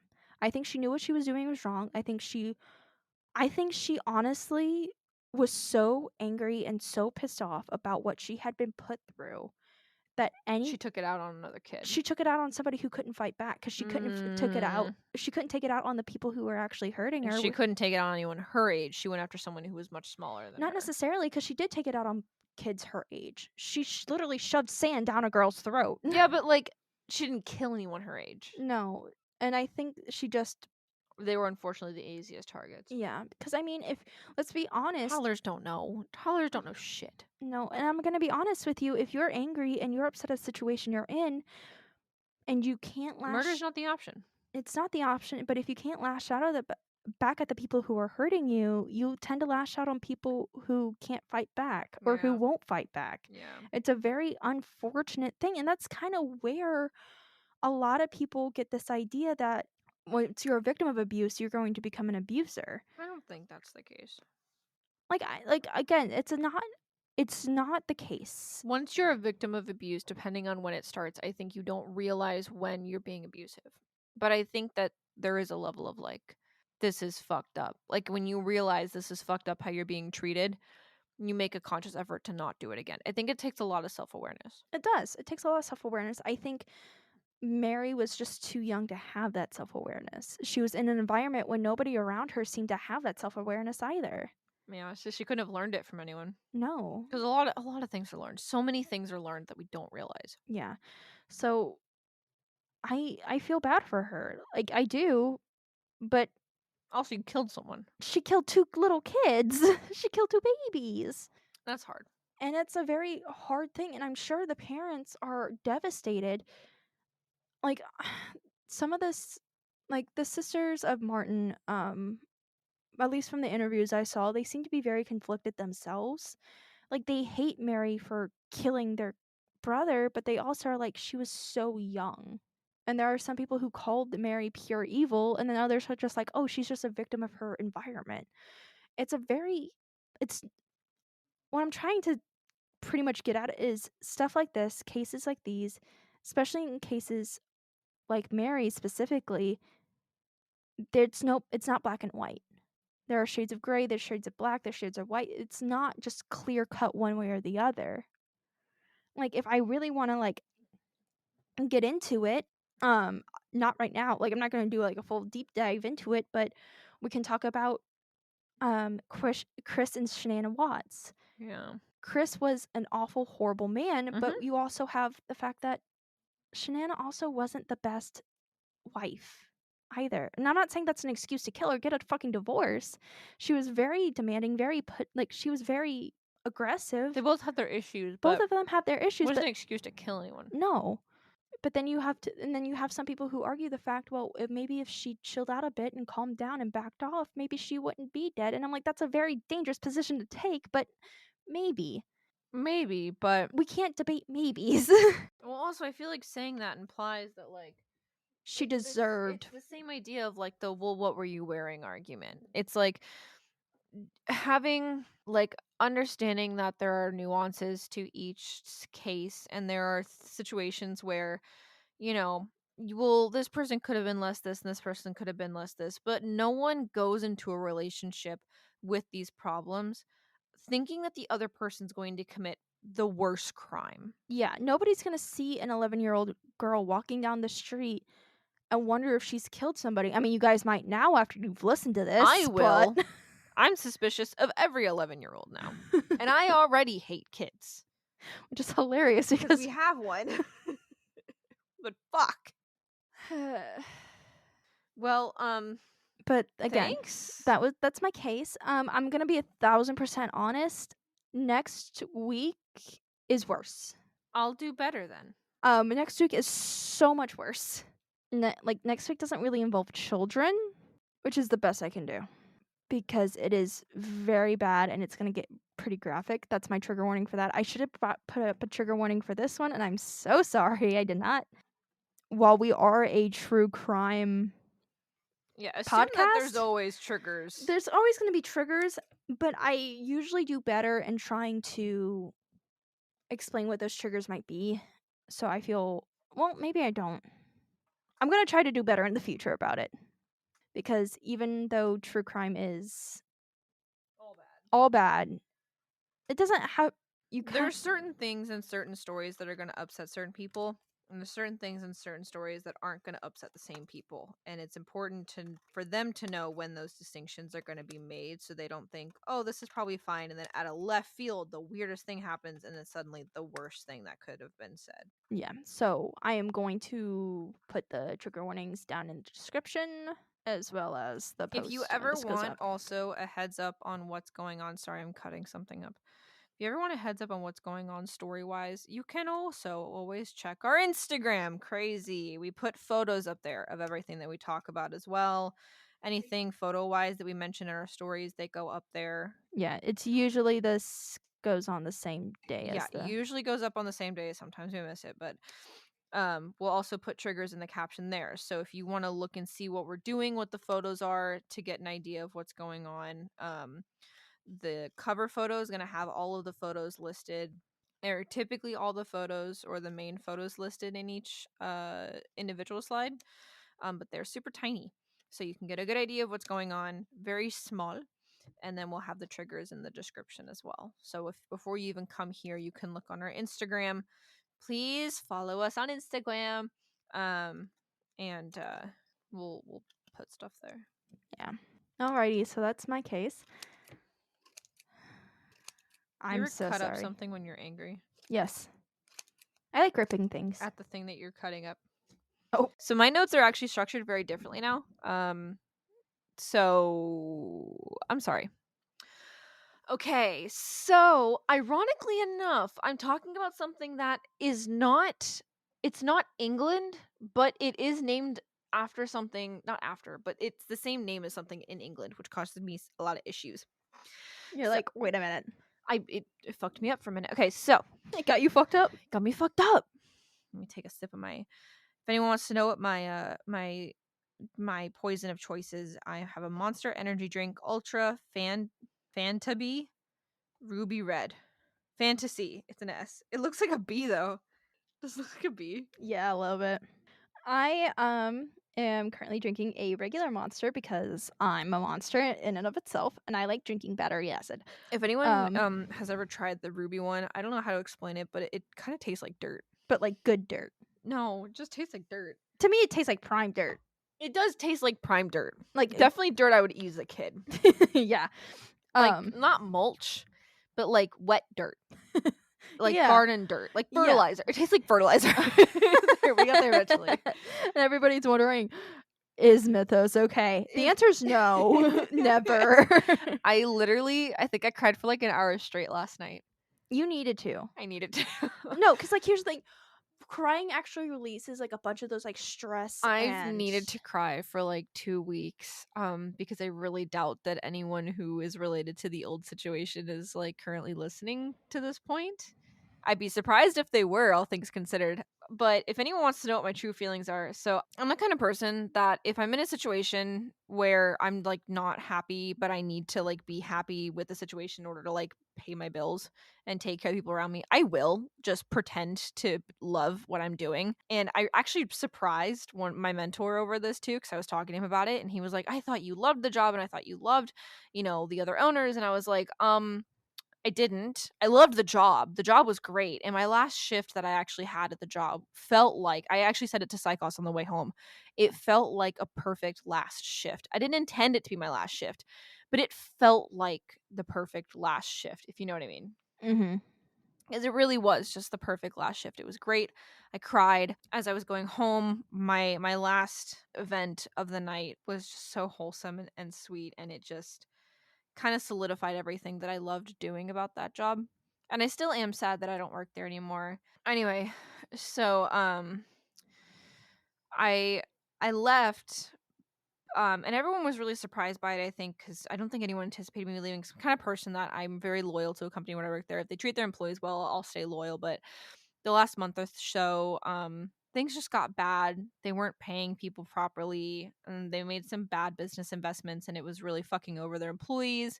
Just not doing things legally. And while I was talking to a friend of mine who runs a similar company nearby, he was telling me that some of the stuff that I was saying was just like fully illegal, and really fucked up. And a lot of people that I've talked to about this are like, this is really fucked up. So a situation happened where basically I was not working enough to help cover our bills. Got a second job somewhere that is incredibly hard to get a job at. I put in 20 applications. I got back 3 responses, one from the place that I actually wanted to work at, kind of, and just for the same company. So I took it immediately. Paid way better, way more hours, way better benefits, all that stuff. And this new job that I have has set hours, which means I have a set schedule that I come in and work like 5 to 10 or like 4 to 6 or whatever. Like I have set Working hours. 9 to 5. 9 to 5. Yeah. Which is basically what you did today. Yeah. And we know that 9 Literally to 9 to 5 is 5. your, like, your sweet spot. Oh my God. Despite you Going in working at 9 retail. o'clock and leaving at 5:30 is actually the most perfect shift for me given my job. But my other job was like literally on call. Like I could get called in to come work at 11 o'clock at night and I would be there for like 2 hours. So it was just very taxing on my mental health. And it also, like, we had to stop recording in the middle of episodes a lot to be able to go to work. Or like I got calls at like past midnight from my managers, which is not appropriate. But I also couldn't do anything. I was on the schedule every single day, so I had to be ready to come in on call on the top all the time. So I couldn't like go see a movie. I couldn't go to the mall. I couldn't do anything that required me to not be able to check my phone every 10 minutes. And I couldn't like I had to like step away. And asking off I could do, but like it wasn't really encouraged given how much the company relied on me as a person.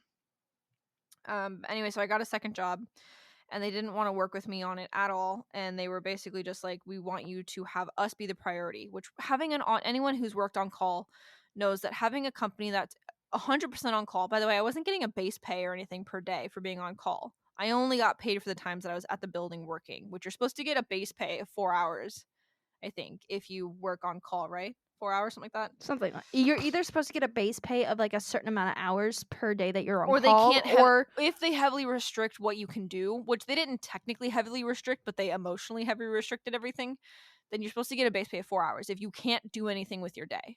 like if like you either are supposed to get like a base pay or you're supposed to Be like salary, be right? salaried. Yeah. You I have was neither. it's not it's great. Which is illegal. But I think technically speaking we're part-time, or we were part-time, so it was different, but it was just having a place that's set schedule, working around a part-time on-call position where I could take a day off from this set schedule that pays way more, but I could end up having nothing going on that day if I'm not called in to work. Was just not okay. And I was just I was being spoken to pretty rudely, which is like a consistent thing with these people. And I just decided that I didn't want to handle that abuse anymore. Being in college and having this chance to be a scientist again gave me a lot of self-confidence back that I needed, and I just realized I just wasn't taking that anymore. So I very suddenly quit. And I don't regret it because they don't give you 2 weeks notice when they're going to fire you, so you don't have to give 2 weeks notice when you quit. My dad actually said that, which was very surprising to me when I called him. Spent 5 hours debating with multiple different people in and outside of the company on if I should leave or not. And everyone was like, no, you should quit. So I quit. And then the owners immediately started talking shit and being shitty people. And it just, it's fine. Which is funny because I still work there. You still work there. like my partner's not going to see it. Oh my God. It's crazy. Anyway, but we're separate people, so why I leave and what I do is not a reflection of Psychos. And if anyone treats Psychos poorly because of my decisions, that's shitty behavior, and that's abuse. Anyway, the ghost ship of Northumberland Strait.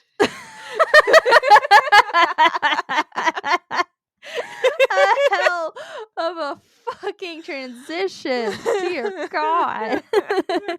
You really said, Anyway. anywho. So that's why I've been kind of absent the past month. It was a big transition for me because I was with this company for a pretty long time and I had no intentions of leaving. And I literally was like their go-to person. But I'm not gonna get used. And you shouldn't be. And I won't anymore. Well, maybe by you. Yeah. It is Pride Month. It is Pride Month. Anyway. Okay. Go ship. Go ship. So, this was plastered on the side of a U-Haul. I saw it about 16 hours ago. And unfortunately there is like nothing about this ghost ship. Oh, well, I thought it was like 24 hours ago now. No. A little bit over 24 hours ago. 24 hours ago? Yeah, seeing it. Oh, wait, not 16. When did we come home? At like 2? Yeah, we got home like around I can't 2:30, do 3 math. o'clock. 2:30 yesterday, it's 9:30 now. Okay. So like whatever. Over 24 hours Over later. 24 hours ago, but not 48 hours ago, I saw this. And I was like, I'll do that, because I was so burnt out on, like, I literally, the last, like, month, I've had to have psychos read shit for me. And I've just kind of told my professor, like, I'm sorry if stuff's misspelled, but I literally can't read anymore because I was so burnt out on just looking at shit. And also, like, thinking, because getting out of an abusive situation with a job, and then transitioning into a different job, that was just chaos. It was a lot for my little pea brain. So Yeah, just to like let you guys know, we're going really easy on me this time. we're going really easy, and I'm probably gonna be in like the same place in a couple weeks. Yeah, because Psychos is also looking for a new job. Anyway, We'll see. Okay, so the ghost ship of Northumberland Strait, I guess. So this is a Canadian story. It actually takes place. So there is, I don't know if you know what Canada looks like. I know. Sure as hell don't. I barely know what the United States looks like. I'm gonna be Fact. 1,000% honest with you. Canada is north of us. Really? Yeah. In case you were curious. Oh, you're gonna hate what I am about to say. What? The initials for the 3 like North American things spell out cum. Canada. Oh my god, you're right. Technically, Mexico is Central America, though. Oh, that's fair.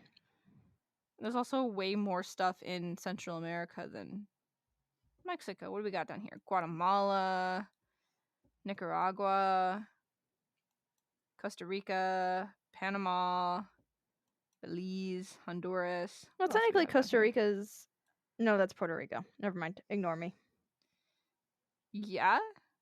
I was about to say something, and then I realized I was wrong. And I am a person who can be wrong. What were you going to say? I was going to be like, technically, Costa Rica's an American territory. And then I was like, oh, wait, no, that's Puerto Rico. That's why I corrected myself. I was like, wait, no, wrong one. What is this That's tiny Cuba. ass island right here? Oh, that's Puerto Rico. Oops. Anyway. Well then. Okay. So, Canada, left to right, we have British Columbia, Alberta, this lower half. Okay. Before anyone shits on me. Lower half of Canada going left to right, we have the British Columbia, Alberta, Saskatchewan, Manitoba, Ontario, Quebec, and Newfoundland and Labrador. And then on the northern tip of that area, I don't know why this isn't just...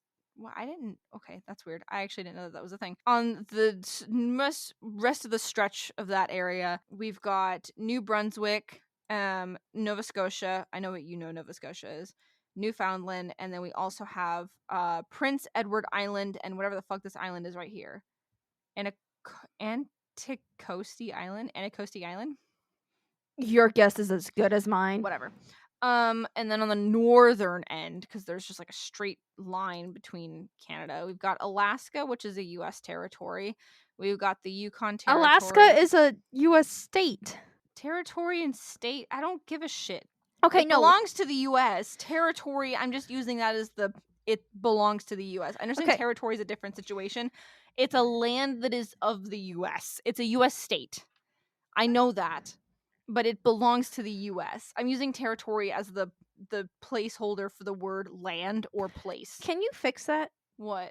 This wobbling? Yeah. Yeah, it's still a little wobbly, but it's not on the edge anymore. Just ugly. So it's... The Yukon territory, Northwest Territories, and I know that anyone who lives here is like, yeah, I know you can't pronounce our shit. Nunavut? Nunavut? Nunavut. None of it. None of it. I didn't realize how close Canada was to Greenland. Holy shit. Anyway, God, the U.S. is so small. Anyway. Which is hilarious Which is comparatively. amazing. Okay, so our concern is going to be on the farthest east coast of Canada. So this is actually, I think, part of the farthest east that you're going to get. So this is technically, this is New Brunswick. So the area that we're talking about is in the New Brunswick, Prince Edward Island, Nova Scotia triad. So Prince Albert Island. So here's how it looks. So we've got New Brunswick, and then we have Nova Scotia. So it's like a little bowl-looking shape. And then in that bowl-looking shape is the curve of Prince Edward Island, right? In between that is a strait called Northumberland Strait. I want everybody to know that they were kind of like demonstrating what it was, and it was the same as like watching those like baby sensory videos. Sinking? No, the baby sensory videos. With the fruit? Yeah, with the dancing those, fruit. I love those. I hate those. We have 2 different types of like autism. Facts. I'm so sorry for the level of chaos this episode is. Oh my god. I'm actually losing my mind. You haven't lost it already? It's going somewhere. Oh my god. No, never mind. What? Say it. Say it. Because we're gonna get on a tangent. Say it. So, scientists have recently started to develop brains, like grow brains in labs. Have you heard about this? I'm sorry. They actually have like little eyeballs, but they don't work. They're just like little black spots. I think that actually could be something else. But anyway, they could be sensors. But anyway, they look like scallops. Like they're just like kind of like white and like gooey. What the and they fuck? float around, but they're little brains. They're actual like human brains, right? Go fuck off. No. Well, so they have these brains in these jars, and they don't have any stimuli. So they're just growing. They don't do anything. But they were like, okay, let's see what happens if we put these brains in something that can have them interact with their environment to give them stimuli. So scientists decided that the best thing to put these little brains in were literally little dog, like a miniature poodle, not poodle, like a chihuahua sized metal spider robot. That's actually terrifying. And that's how they move it like they like on their own with no control. If they are put in these things, they actually move and like grow. They also discovered that they can create and grow a vascular system for the brain, so we can actually keep the brains like alive for like way longer, because they're just brains. You just need blood. So as long as you just get blood pumping to the brain, it's never going to die. Because brains don't really degrade. Like the brain, I don't know if you know this, but you're like, you know how your skin cells change out every now and then? Brains don't do that. In order to keep them alive originally, they were putting them in like rat and mice brains, and like they worked. Like they could go in and repair parts of the brains of the mice, and human brains have no issues just like plugging into an animal brain. I don't like this. Anyway, you're like, I was gonna say, did you see that they put human brains that they grew in labs in metal spiders? But that's terrifying. It had a lot of context to it. I don't like that. I don't like that. They're just little guys. No. Anyway, now they have outside stimuli, so we'll see. But they're not like people. They're gonna kill us all. They're gonna kill us all and replace us. Here's the thing, though, is like this raises a lot of moral questions, because if you grow a brain in a lab, does it have a soul or a consciousness? Don't do this to me. Don't do this to me. Are they aware? Stop it. They have to be, because they're brains, right? So, do they know things? Are they going to be sentient? I hope not. I don't like this. You're giving me nightmare fuel. I'm gonna be haunted by tiny little. This is 100% true, by the way. Robotic spiders. I can show you a video like of them, no. Do you want to see a photo No, of them? no, thank you. No, thank you.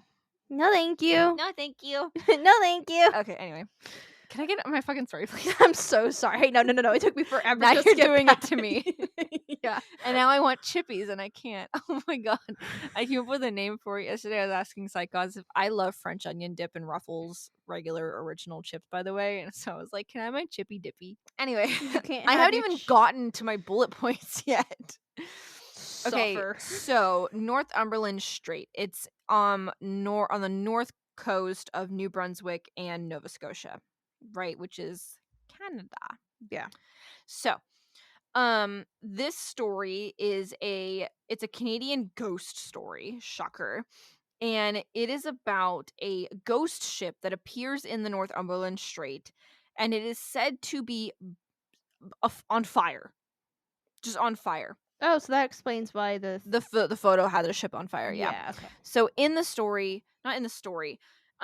So the thing is that we actually don't know where this ship came from. Like, we don't have the origin of the ship. We don't even have a name of the ship. It's just a ship that is on fire. Now, this is the very important thing. So I actually did a little bit of digging to figure out what the fuck was going on. So it was specifically described as a schooner, sailboat, sail ship. Oh, I always pronounce those as schooner. Is it schooner? Is it schooner or schooner? I thought it was schooner. The schooner. I hardly know her. I'm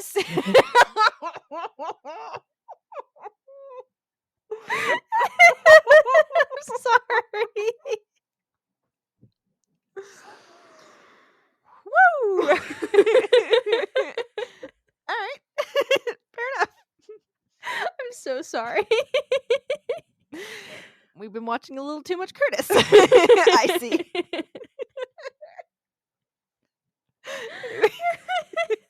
There is sometimes I'll just be sitting there and you'll say some shit and I'll look at you and in my head all I hear is that sound from a Home Improvement. Because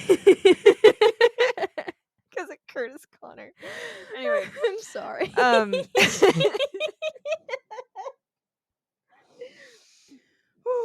Let's look it up. How to pronounce.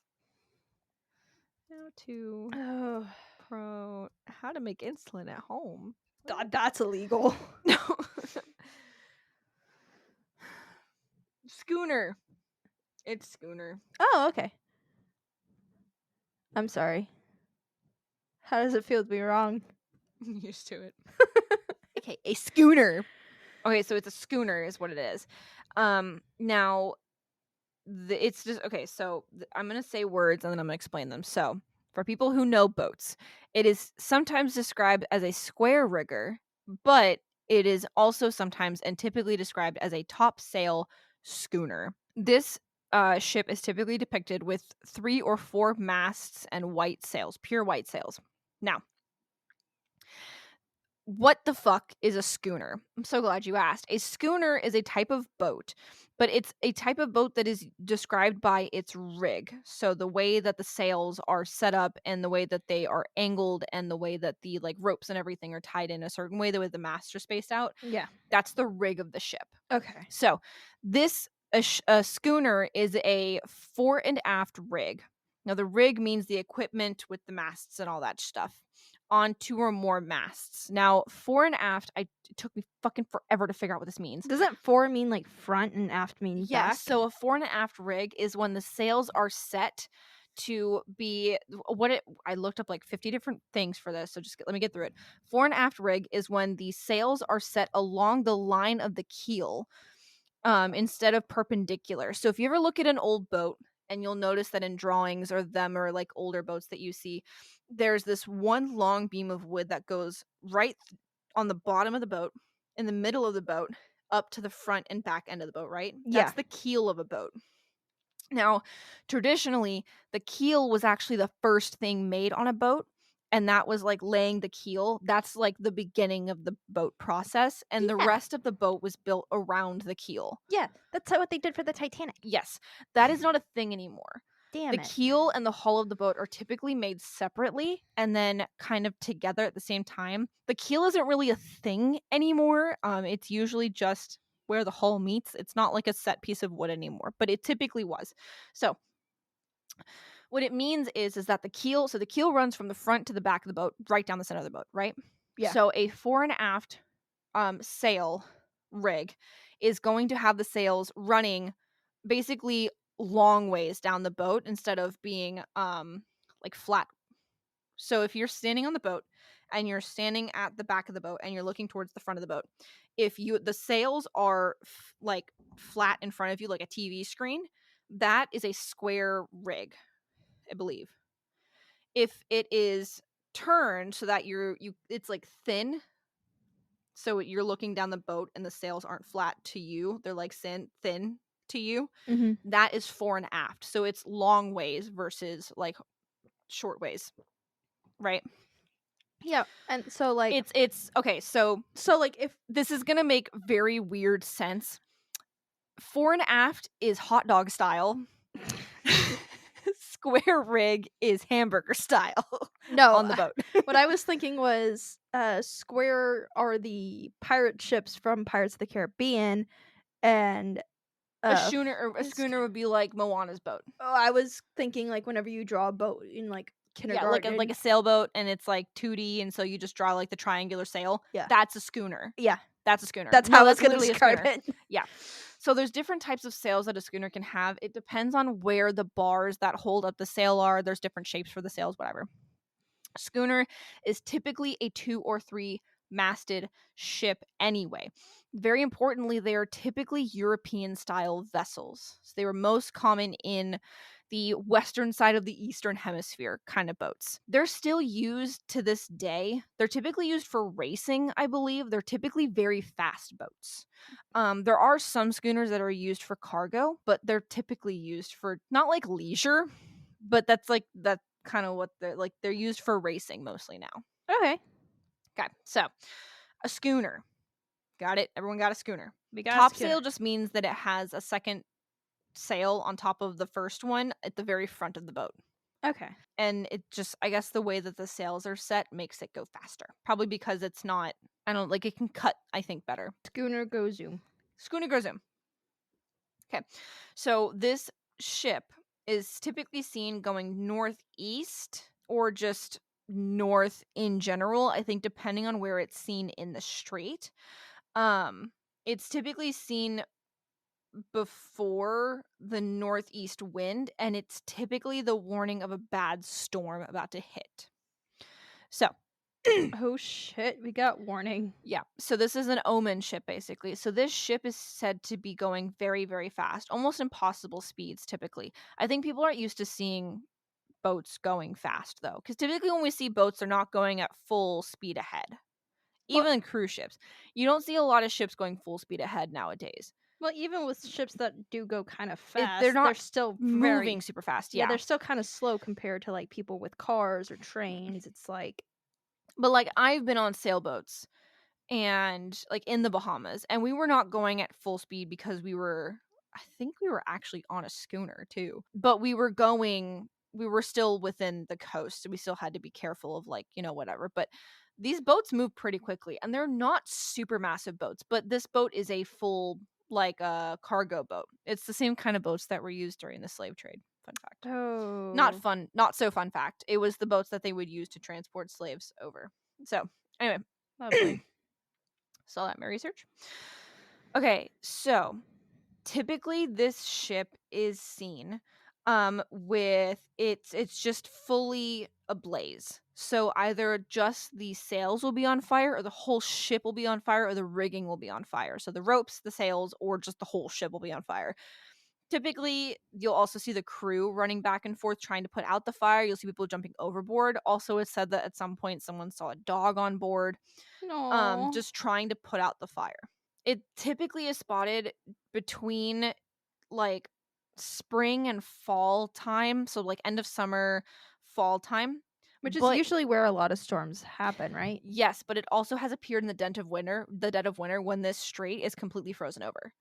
Which isn't the weirdest thing in the world, because I have heard of ships. And this is not a steamer ship, by the way. Just a heads up. I want to make that clear. This is a wind ship, not a steamship. That is important later on. But I have heard of ships, typically steamships, that have been able to like break through ice. That's a thing. This is not the case. This is like an old ship, a wooden ship, if you will. Okay. They also typically see this ship at night, near dusk or just after dusk or right before dawn. So I never see it in the daytime. It is said that sometimes the ship will be heard, they'll hear a cannon blast and then they'll see a big ball of fire and then you'll see the ship. So it's like it got hit and then it caught on fire and then you're seeing the fire burning. So here are just some of the spottings that I managed to write down. And I know that if you go on the wiki, you're going to see some of this stuff, blah, blah, blah. I looked at some blogs. I have all my sources out. I'll get to it. So the first sighting supposedly was in 1786 on Sea Cow Head Lighthouse. Yikes. The That's keeper old. saw the ship fully engulfed in flames heading directly towards the rocks that he was trying to ward people away from in the lighthouse, which, by the way, lighthouses scare the shit out of me. However, just before the ship hit the rocks, it suddenly turned into the storm and vanished. In my personal opinion, I think it's actually 86 and not 17. Okay, it's either 1786 or 1986. I might have fucked up the number on that. It's okay. I fucked up the number like real bad on my... In 86. In 86. Yeah, I fucked up the number real bad on the Goldilocks episode. Fair. I was like, I forgot what fucking year this happened. So, January 1988 on the Borden coast. There's a ferry that spots the ship ahead of it, but it wasn't on the radar. So the ship, the ghost ship, was actually within the view of the radar, but it wasn't showing up on the radar. But the crew could see it ahead of them. They could see the ship on fire. Now, That's gotta be trippy. Yeah, Captain Angus Brown took the ferry Prince Nova out to help this ship, but as he was approaching it, it vanished. The same night, a couple near Glengarry saw the ship. I think it's just a town on the coast. They saw the ship from their bedroom, and they watched it for a whole hour. It was out on the water. They could see it. A crew of men were working in the port of... Question. So they, like, I'm still trying to process the fact that they saw this from their bedroom window, watched it for an hour. Did they, like, not call for help? So the details are very fuzzy. I think that they called and the ferry was what was sent out to help them. I think the ferry was sent out to go grab the crew who was jumping overboard, but it vanished by the time the ferry got out there. Okay, that's fair. I think that's what happened. Sorry, I was just, like, still processing, No, and then you you're were good. like, moving on, and I was like, wait, no, go back. A crew of men working in the port of Charlottetown, which is on Prince Edward Island, whatever. No, charlatan. It's a charlatan. You know what a charlatan is, right? Like a whore, right? No. What is it? A fraud. Oh, Charlottetown. What is that, a whore? No. I'm thinking of harlot. Yeah. That's a whore. English is hard for me. It's not my first language. Let me live. Oh, by the way, I'm trying to convince Psychos to learn Na'vi with me. You haven't needed to convince me. I want to really learn like it. Avatar. Anyway, fucking nerd. So this crew was working when they got word of the ship engulfed in flames. They sailed out to go help the ship, only for it to vanish right when they were about to get it. Now, there was a full search conducted for the ship, assuming that it went down. They found nothing in the strait at all. Which means, if this ship did crash here, they also haven't found the wreck of the ship. A group of divers near Cape John saw a ship on the horizon that had a strange glow around it. It lasted for about 2 hours and was seen by multiple people also driving on the roads nearby. Well, that's weird. But also, you know how many, like, ships and shit sink and we have no idea what happened to them to this day? Like, I think the thing is that there's no record of a schooner going missing in this area. Yeah, but we also have... And also, no one's been able to see a name on the ship. Ooh. It's just a ship. Yeah, there's no record of a name being on this ship. That's what I'm saying. We don't know the name of the ship. It's just anything. An unnamed, unregistered white schooner. That's it. That's all we know. So, can you believe I found a way to bring Christianity into this story? God damn it. Not right now, but soon. Oh my god. 1973, Marvin McLeod? MacLeod? MacLeod? McLeod. McLeod? McLeod. Fuck that. That's Scottish. Fuck that. They'll appreciate it. 1973, Marvin McLeod. Thank you. Was coming home from Murray Harbor when he spotted the ship at about 12:30 in the morning. He said it was a 3-masted schooner with men trying to put out the fire and or jumping overboard. He was about to rush home to call the Coast Guard when it disappeared right before his eyes. You know that there are some people who like saw this like really late at night and wondered They're if like, they were I'm high dreaming. as fuck. No, they're like this has to be a This would be dream. a dream. This is a really fucked up dream. So I wonder if that's the reason why there aren't as many like sightings as there should be. There's a lot of sightings actually. These are the only ones that had names. 1978, Leon Patton, the lightkeeper at Wood Islands, I don't know where that is, got a call from Bernice Smith, who lived up the road from the lighthouse. She asked him, "What are you burning?" And he said, "Nothing." And she said, "Go look out your window." And when he did, he saw the ship on fire. And then you'll never believe what happened next. It disappeared. It vanished. My favorite thing is like, what are you burning? I'm not fucking burning anything. What are you, high? Go Are look out you? I like how she wasn't like, "Hey, there's a ship on fire." She was like, "What are you burning?" And I'm like, the lighthouse and the ship are like nowhere near each other. She's like, So what are you doing? Why did you set that ship on fire? She's Bernice. Chill. No, she's like legitimately, she's the Karen. She's a Karen. You know, Leon she called like the HOA Leon. on his ass. What are you burning? What do you mean you're not burning a ship? Well, look out your window. Like, you know, like they have had fights. Like, oh my gosh, your friend's a little The too fact close. that he knew it was Bernice from up the road. He saw the caller ID and he was like, "Motherfucker." Anyway, can you tell we spend a lot of time together? Okay, so where the fuck did this ship come from? Where did the What is it? Where did the ship come from? So here's the thing. I looked up a couple different blogs and they all listed different ships that it could be. There's no record of these ships existing. So I did my own research. I looked up all of the documented shipwrecks that happened in or around this strait, not including the Titanic.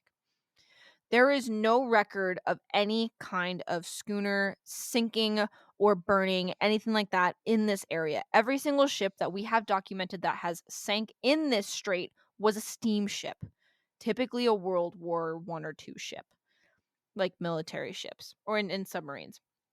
But we have no record of a shipwreck of a schooner anywhere in this strait or near it. So, like, there's no evidence of a schooner sinking, but like, And also the ships that people were saying these ships are called, or it could be the ghost of this ship. I looked up those ships and I could not find any record of those ships. Well, that's also because they might have had access to like records that are offline. No, but it's considered different parts, it looks like, of the coast called the ship by different names. But when I went to go look up where those came from, I couldn't find it. There's also a book that was written by a guy who documented all of the different tales of people seeing this ship.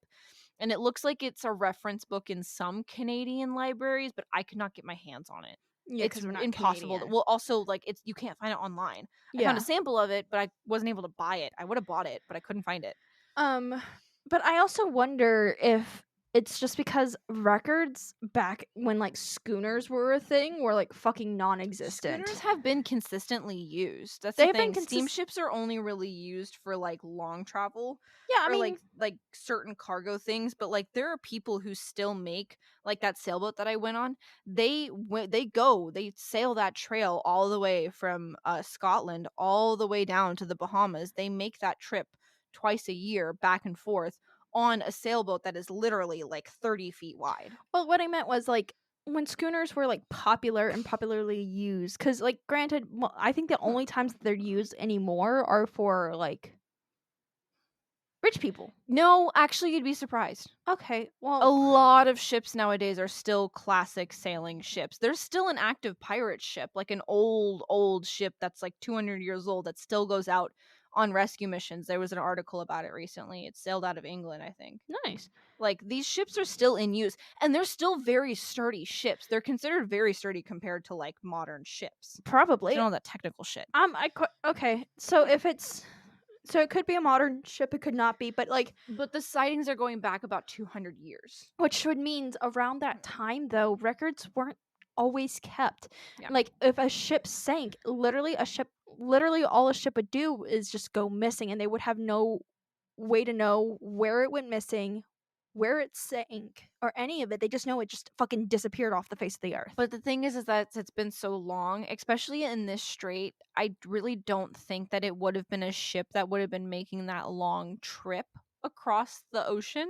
It could have been. It is sailing. Given the direction that it's sailing, it looks like it's leaving the strait out into the open ocean. It's heading east out of Nova Scotia. Yeah, so it could have been like a trade ship or something that just But that also means that if it was sailing out, it would have just left port, which means there's no way they wouldn't have seen it.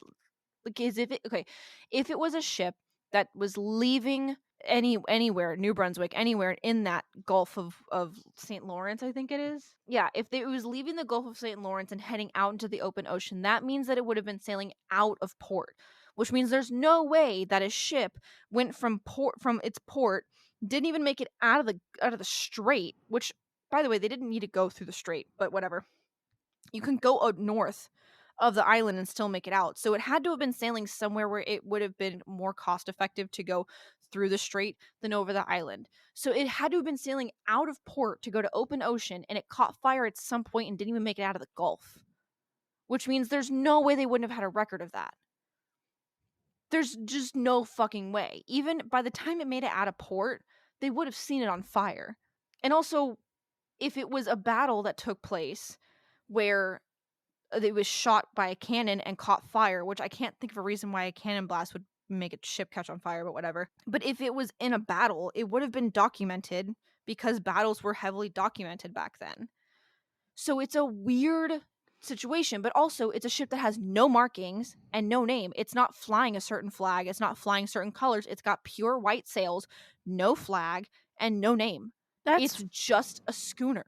That's really weird because I know at least I don't know much. I do know this.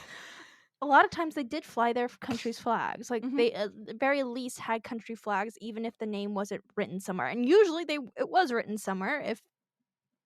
If barring the name, they at least had the flags. Yeah, so that's what I'm that's saying. weird. Remember at the top of the episode, I said it had white sails. It has pure white sails, no colors. So it's an literally unidentified white schooner. That's it. So, do you think it could be like the thing that you were gonna talk about one day, the tulpa? No, Like, damn it! no, I do not. You should cover the tulpas one day. I will, but not right now. Okay. Okay, so according to my independent research outside of the blogs, there is no record of a ship that is a schooner sinking in this area. Every single boat that we have documented that has sunk is a steamer ship.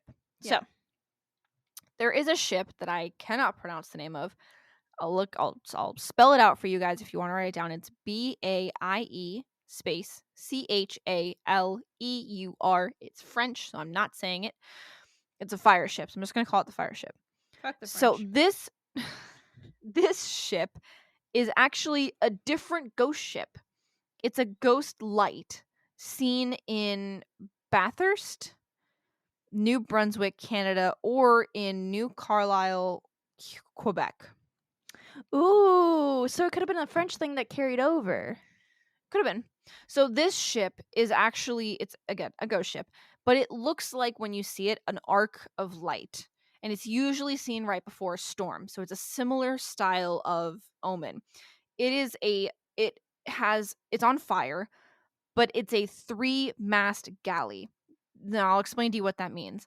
If you look at the ship from the side, actually I think if you look at the Quebec flag, it's on the Quebec flag, but if you look on the ship from the side, it's going to have a main mast in the center and then 2 smaller ones at each end. That's a 3-mast galley is what that is. But I think it's not a schooner. I think it's square rigged. I think it's the pirate ship looking flags or the sails. So that's this one. Now the locals of this area say that if you see the ship, I think, or if you don't see the ship, whatever, if you put your feet in the water of the strait or this area, you can hear the screaming of the passengers when you see the ship.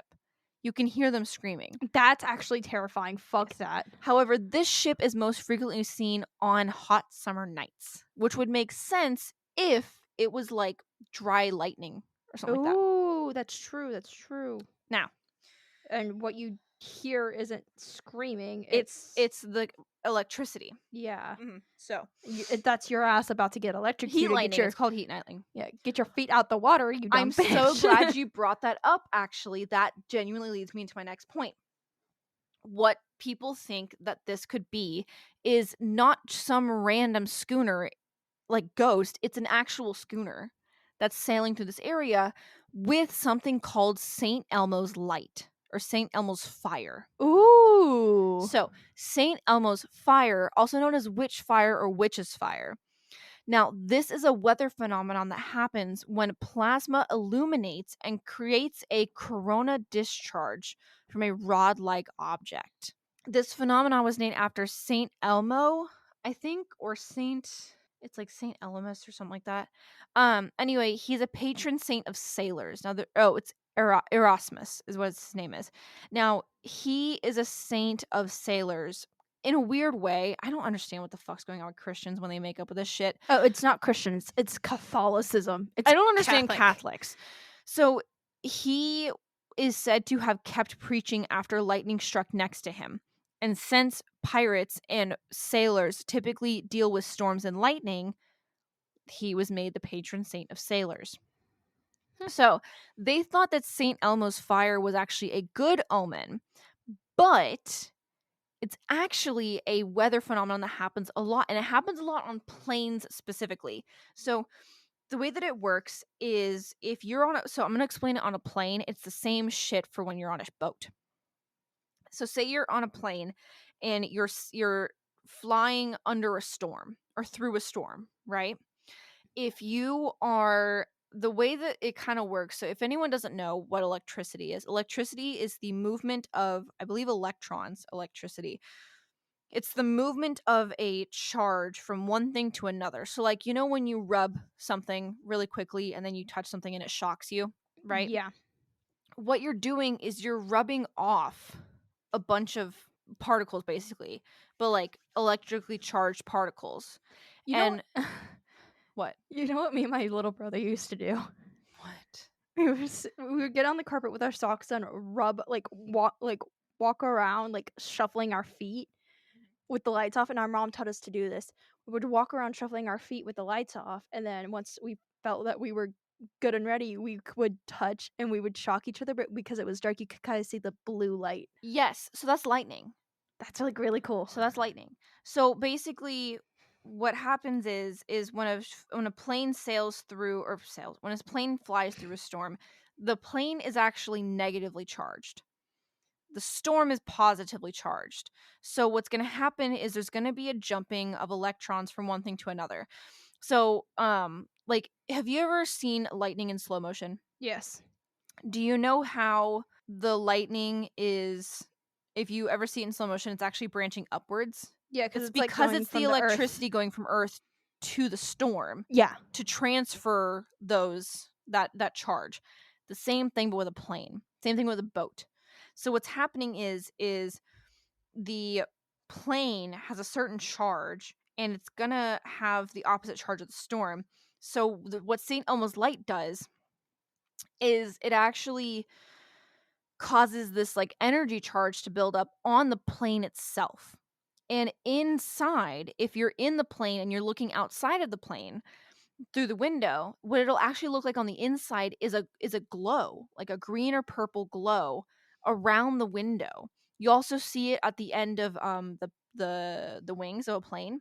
You'll actually see a glow that looks like almost like a gasoline fire, like that blue kind of flame. It's the same shit. Now, it also happens to boats. And given the descriptions and the depictions of the boat, it looks like that's what's happening, where it's not actually on fire, but it's St. Elmo's fire on the ends of the rods that are holding up the sails. So it's actually on the rigging, but it's not catching fire. It's just the emission of this energy, because energy makes light as well, like different colors or different wavelengths and energy lengths. That's kind of the science behind it. So would the cannon blast technically be clap of thunder? It could be. It could be. But That is a then theory. why would there still be people seeing people screaming and jumping off and trying to put out a fire on the boat itself? We don't know. We don't know. So I can see the sciencey bit being what's going on, but it doesn't explain all of it. It explains part of it, not all of it. So just to give everyone an idea of how St. Elmo's fire could, because I watched a video by a guy who's a pilot and he was talking about this, and he said that a lot of people don't know about this, so I'm telling you guys it. So St. Elmo's fire does happen on planes, and for people who have never seen it before, it can be very frightening because you think the plane is on fire. If it scares you that much, close the window, you're fine. Now, is St. Elmo's fire dangerous to planes? Kind of. Why would you tell me that? According to the video that I saw, the issue that St. Elmo's fire can have is that what'll actually happen is there'll actually be charges that will jump from one part of the plane to the other. And it'll actually cause a fire to start on the outside of the plane, or it'll cause issues with the equipment on the inside, specifically the communication and radar. Now, these don't tend to go out for very long, maybe a few seconds. Maybe it'll just kind of interfere with it a little bit. But he said that after communication regains, which happens pretty quickly, there's just kind of a consistent static in the background, but it's literally the sound of the energy particles. Now, currently, there are precautions against it, and they haven't had any issues. I've never heard of a plane going down from St. Elmo's fire. That you know of. The way that they have dispelled it now is they actually have a protective coating that they put around the plane to protect it from these kinds of situations. Also, if you look at most modern planes, you're going to see a series of rods pointing forward on the front of the wings itself.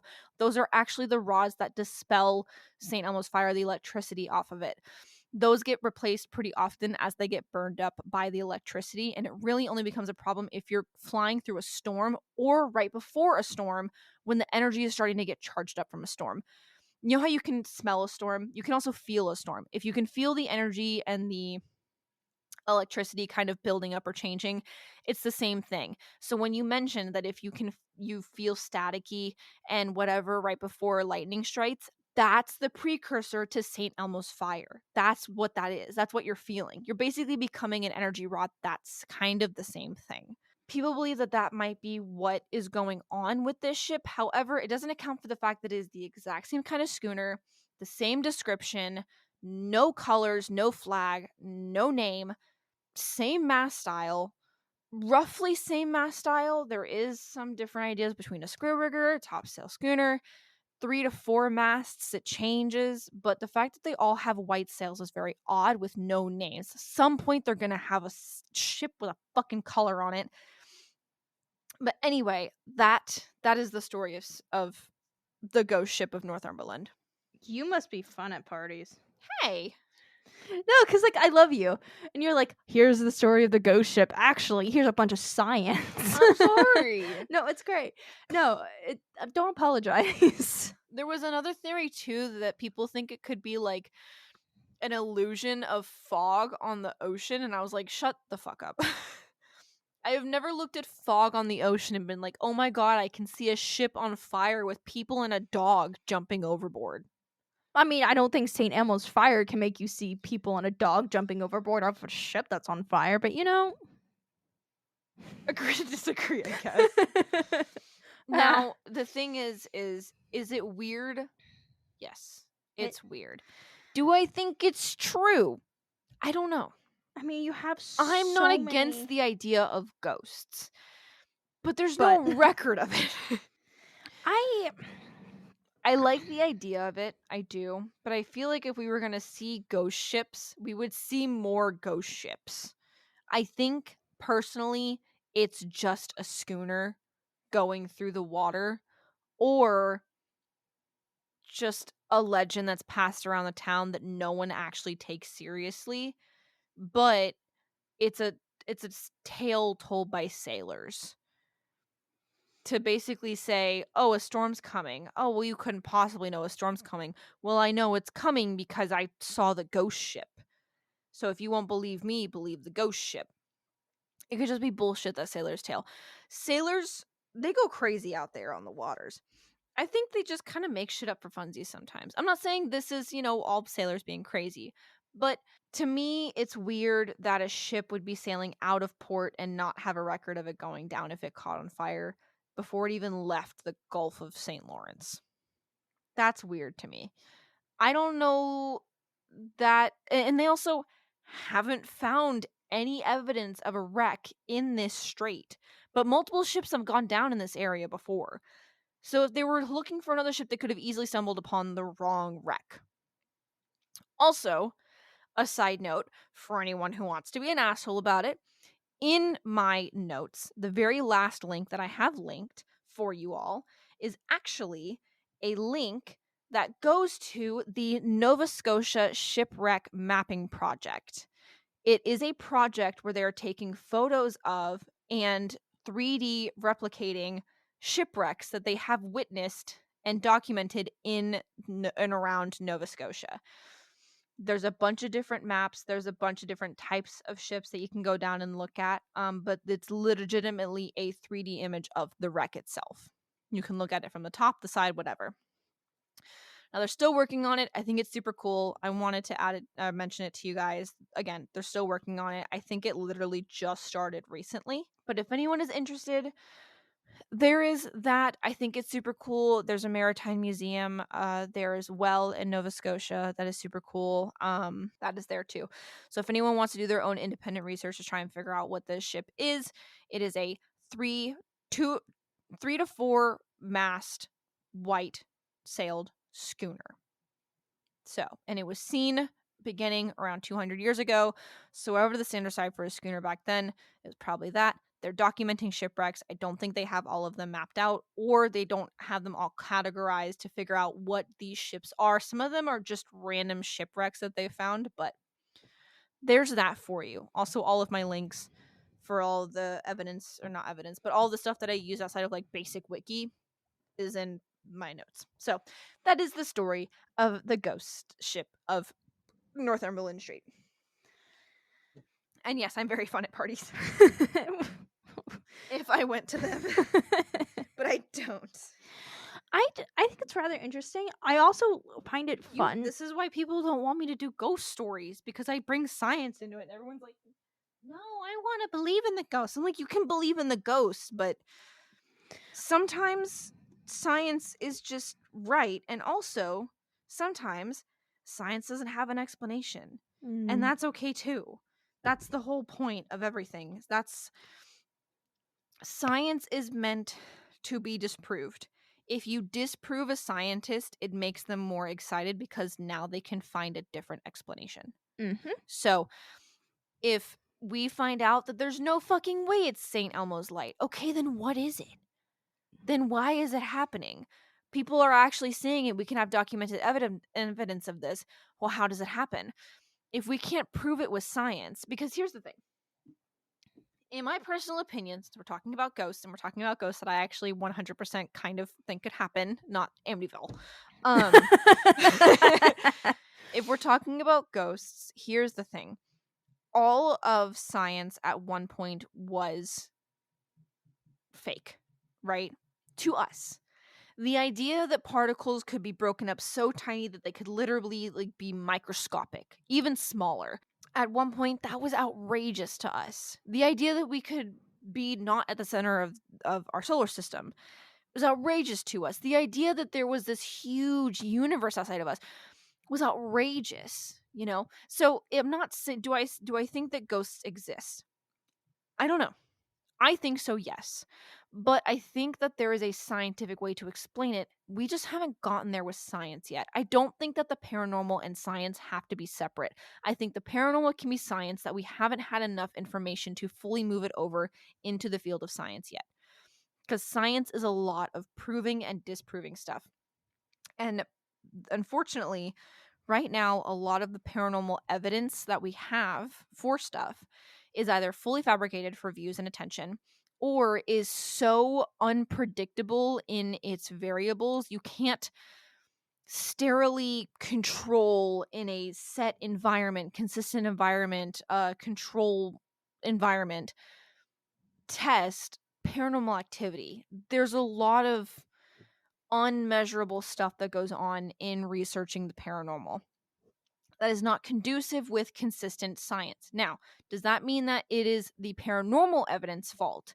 No, science is very specific and rigid because there's certain things that we can accept and certain things that we cannot accept. So, do I think ghosts exist? I think that there's a possibility, but there's also a lot of evidence to say that that doesn't exist. It's in the middle. So, I think paranormal, spiritual stuff is just science that hasn't been proven to be science yet, or just doesn't exist. There, you can really only have one or the other. Either it exists or it doesn't. It's a thing or it isn't. In my mind, there's no does it exist maybe. It exists or it doesn't exist. Now, that doesn't mean to say if it doesn't exist kind of a thing. It can exist and we just don't know it yet. Science is evolving, it's changing. We've only started doing science in the last couple thousand years. Humans have been alive for so much longer than that, guys. So much longer. What you guys don't see is Mythos actually about to cry. Oh God, we've been alive for so long. Like, y'all, we just, in the grand scheme of things, like, we just discovered fire. Like, just discovered fire. Like, 2 days ago, just discovered fire. So, I think it's okay if it takes us like another week to discover if ghosts are real. Well, there's also the thing that I requested. And stop making fun of me for tearing up when I get talking about something I'm passionate about. No, baby, I thought you were getting frustrated. No, I start crying. I start tearing up and crying whenever I talk about something I'm emotional. Like, I'm not like emotional about, but like something I'm passionate about. I think it's cute. I think it's dumb. You don't make fun of me for crying. Well, yes, you do. Never mind. So I get to make fun of you. So What were you gonna say? There's also the thing that I sent you to do about that one science experiment. Huh? The thing that I requested with the science experiment with the group of scientists that came up with a ghost. Oh yeah, I just can't remember her fucking name. Well, his name. It was her name. His name. Her name. His name. What? Wait, what are you talking about? The ghost was a dude. Yeah. Bro, I just got finished listening to an audiobook about how fucking Slender Man was like an actual thing because of the belief. The ghost that was created and was made up, a man. It was a blonde-haired woman in a red dress. It was a man who had an affair with his maid, and when his wife found out, she left him, and then his maid left him, and so he jumped out the fucking window. Maybe 2 different researchers did this. Because I remember listening to an episode of And That's Why We Drink where Em talked about this. And the only reason why I remember it, I'm so sorry, Em. The only reason why I remember it is because it was the episode that I was listening to when I got when I got let go from my job. Actually, no, I was listening to the Ouija board episode, but it's around there. And was on a spirituality kick. Yeah, no, it was a woman in a red. Where'd you send it to me? I sent you the audiobook itself because Did you text it to me? I texted you the audiobook. The okay. audiobook does focus specifically on the idea that Slenderman is a real thing brought to life by our belief in him, specifically like tweens and like early teenagers' belief. It does touch on the fact that there was an experiment with this dude, or with a group of scientists who came up with this dude. It can't be a unique thing then, because I remember another group of researchers came up with a woman. I mean, I think I don't remember her name. I mean, people have been trying to test this idea, I feel like, for ages, because I feel like that's actually where I'm probably going to get shot for this. God comes from? Where gods come from, like, as a whole. Like, I think so too. Like, imagine, like, putting belief behind an idea and then things start happening that kind of reinforce that idea and just makes you believe more, so you're just putting like more energy towards it. I don't know if it's like a spiritual thing or a metaphysical thing, like I don't know, but I think it's rather fascinating. I think that the human brain is a lot more capable than we believe it to be. I And I want to refrain from getting into the spiritual shit because I do have a different understanding of humans based off of what I've been learning from my professor. But what I will say is that the human brain is it's a very interesting thing, and it's not here by accident, and it has a way of working itself out in ways that I think are very hard for people to understand. I think that there's a lot of things that go on in the universe that we don't really understand how we're connected to them as humans. And I think there's an area where biology and physics cross over that isn't like a car accident that um that was fucked up. isn't being heavily explored. As someone who is now like an anthropologist, but also is someone who was originally going to go to school for quantum mechanics, which everyone gets really surprised when I say that for some reason, like it's hard or something. But Shut the fuck up, you Elle Woods wannabe. um, but as someone who's very interested in quantum mechanics and also very interested in the anthropology and humans, I think that there's definitely something there that we just don't grasp yet. You know what I mean? Yeah. I mean, that's And like, fair. trust me, I have my moments where I sit there and I stare at a wall and I'm like, how do I exist? How does the world this big? Like, I sometimes I get really existential about the size of the universe. Trust me, I'm right there with you. I get existential about what comes after life, and that's not something I want to get into right now. Because I A will, party. huh? A party. No, like I legitimately, like it will stop me like in my tracks, like in the Both middle of the both day. Psychos and I have a lot of issues with the concept of death. A lot of it. Like I can't even think about it, or I literally shut down for like days. Yeah, So I like, have had like I'll be like walking in the middle, like walking around at work, and like it'll hit me out of nowhere, and then I have like a panic attack, yeah, and I'll then I usually just right afterwards I'll text you and I'll be like, "Are you okay?" And you'll be like, "Yeah, why?" And I'm like, "No reason." And then I just pretend like everything's fine, but like I literally just got done like panicking over the concept of like Psychos dying. yeah. When like Psychos is actually at home refusing to get out of bed No, I get out of bed. eventually. The only time I really refuse to get like really refuse It's when it's cold and you can't walk. is when it's cold because my disability is triggered by the cold. Mhm. And it's like it's got to be kind of toasty for me to get up. Otherwise, I cannot fucking move because everything is so fucking tensed and scrunched up and I'm like I can't fucking move. If it was up to me, the heater would be on 24/7. But it's not up to me. And I'd rather like living in a house that's not burned down. But um yeah, like I'm going to do a case eventually, and it's about this cult that literally conducted all of any decision they made had to be like through pendulum, like using a pendulum, like what shirt was I gonna wear today, or what I'm gonna eat for lunch, stuff like that. Like even the most common decisions had to be made using a pendulum. And something interesting that kind of came out, like not came out, but like popped up whenever I was like thinking about trying to do that is I'm not saying that everybody does this. I'm not even saying that people shouldn't use or trust pendulums. It's up to you spiritually. I use them personally. But whenever you use them, even if you are consciously not doing anything, sometimes your body will shift in ways to give you the answers that you want, even if you don't consciously recognize it. And that's why a lot of people lately have been using like almost third party stands, so like something they can only have to like touch bare minimum, so that way they can't accidentally like sway it one way They or the make other. those. They make like pendulums in like jars. I'd actually love to make one day. I think they're very cool. And I've seen them work. Yeah, they do work.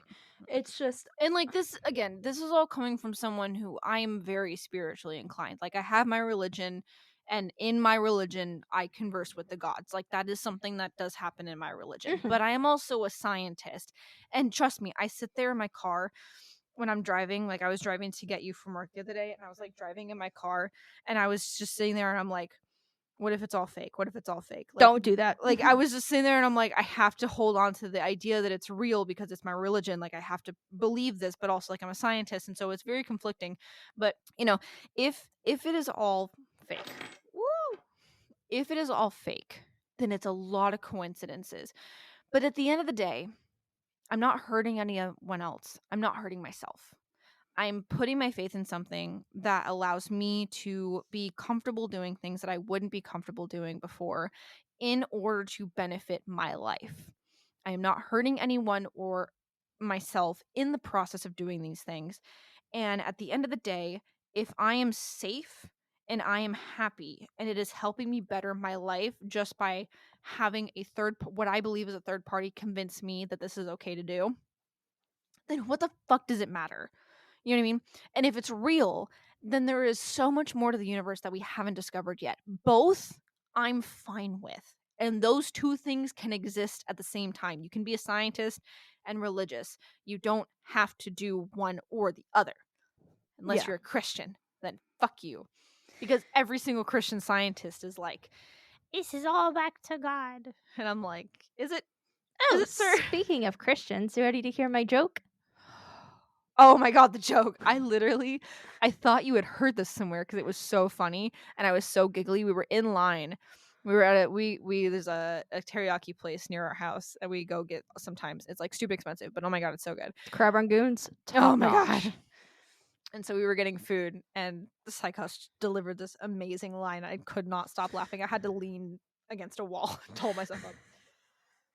Okay, so to be fair, this popped into my brain during this day. So And you just said it. It just entered the world. like this did pop into my head. I don't know. I don't remember ever seeing it somewhere. I could have subconsciously remembered So funny. remembered it and just like blurted it out. But did you know that most Christians are gay? Really? Yeah, because they end every prayer with "Amen." I remember saying that. I remember asking you the question in the teriyaki place, and you going like, "Where is this going?" I was so confused.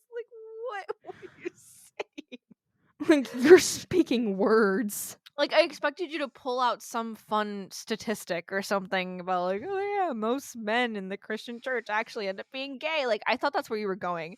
And you said that shit, and I think it just took me so off guard. I think you were actually crying. Oh my god, it was so funny. Alrighty. Well, I finally did a ghost story, assholes. Now let me live. Now they're gonna be like, please never do a ghost story again. Or they're gonna be like me and do more. They're gonna be like, oh my god, yes, someone who talks about ghost stories and the science behind them, please. I'm gonna ruin your guys' day. Alrighty. Anyway, Well, I think that is. fuck the guy who built the Titan. Oh my god. Good night. Stay safe. Keep learning. Have a good night, guys. Hee hee. What? Why not? Okay. Bye. Bye.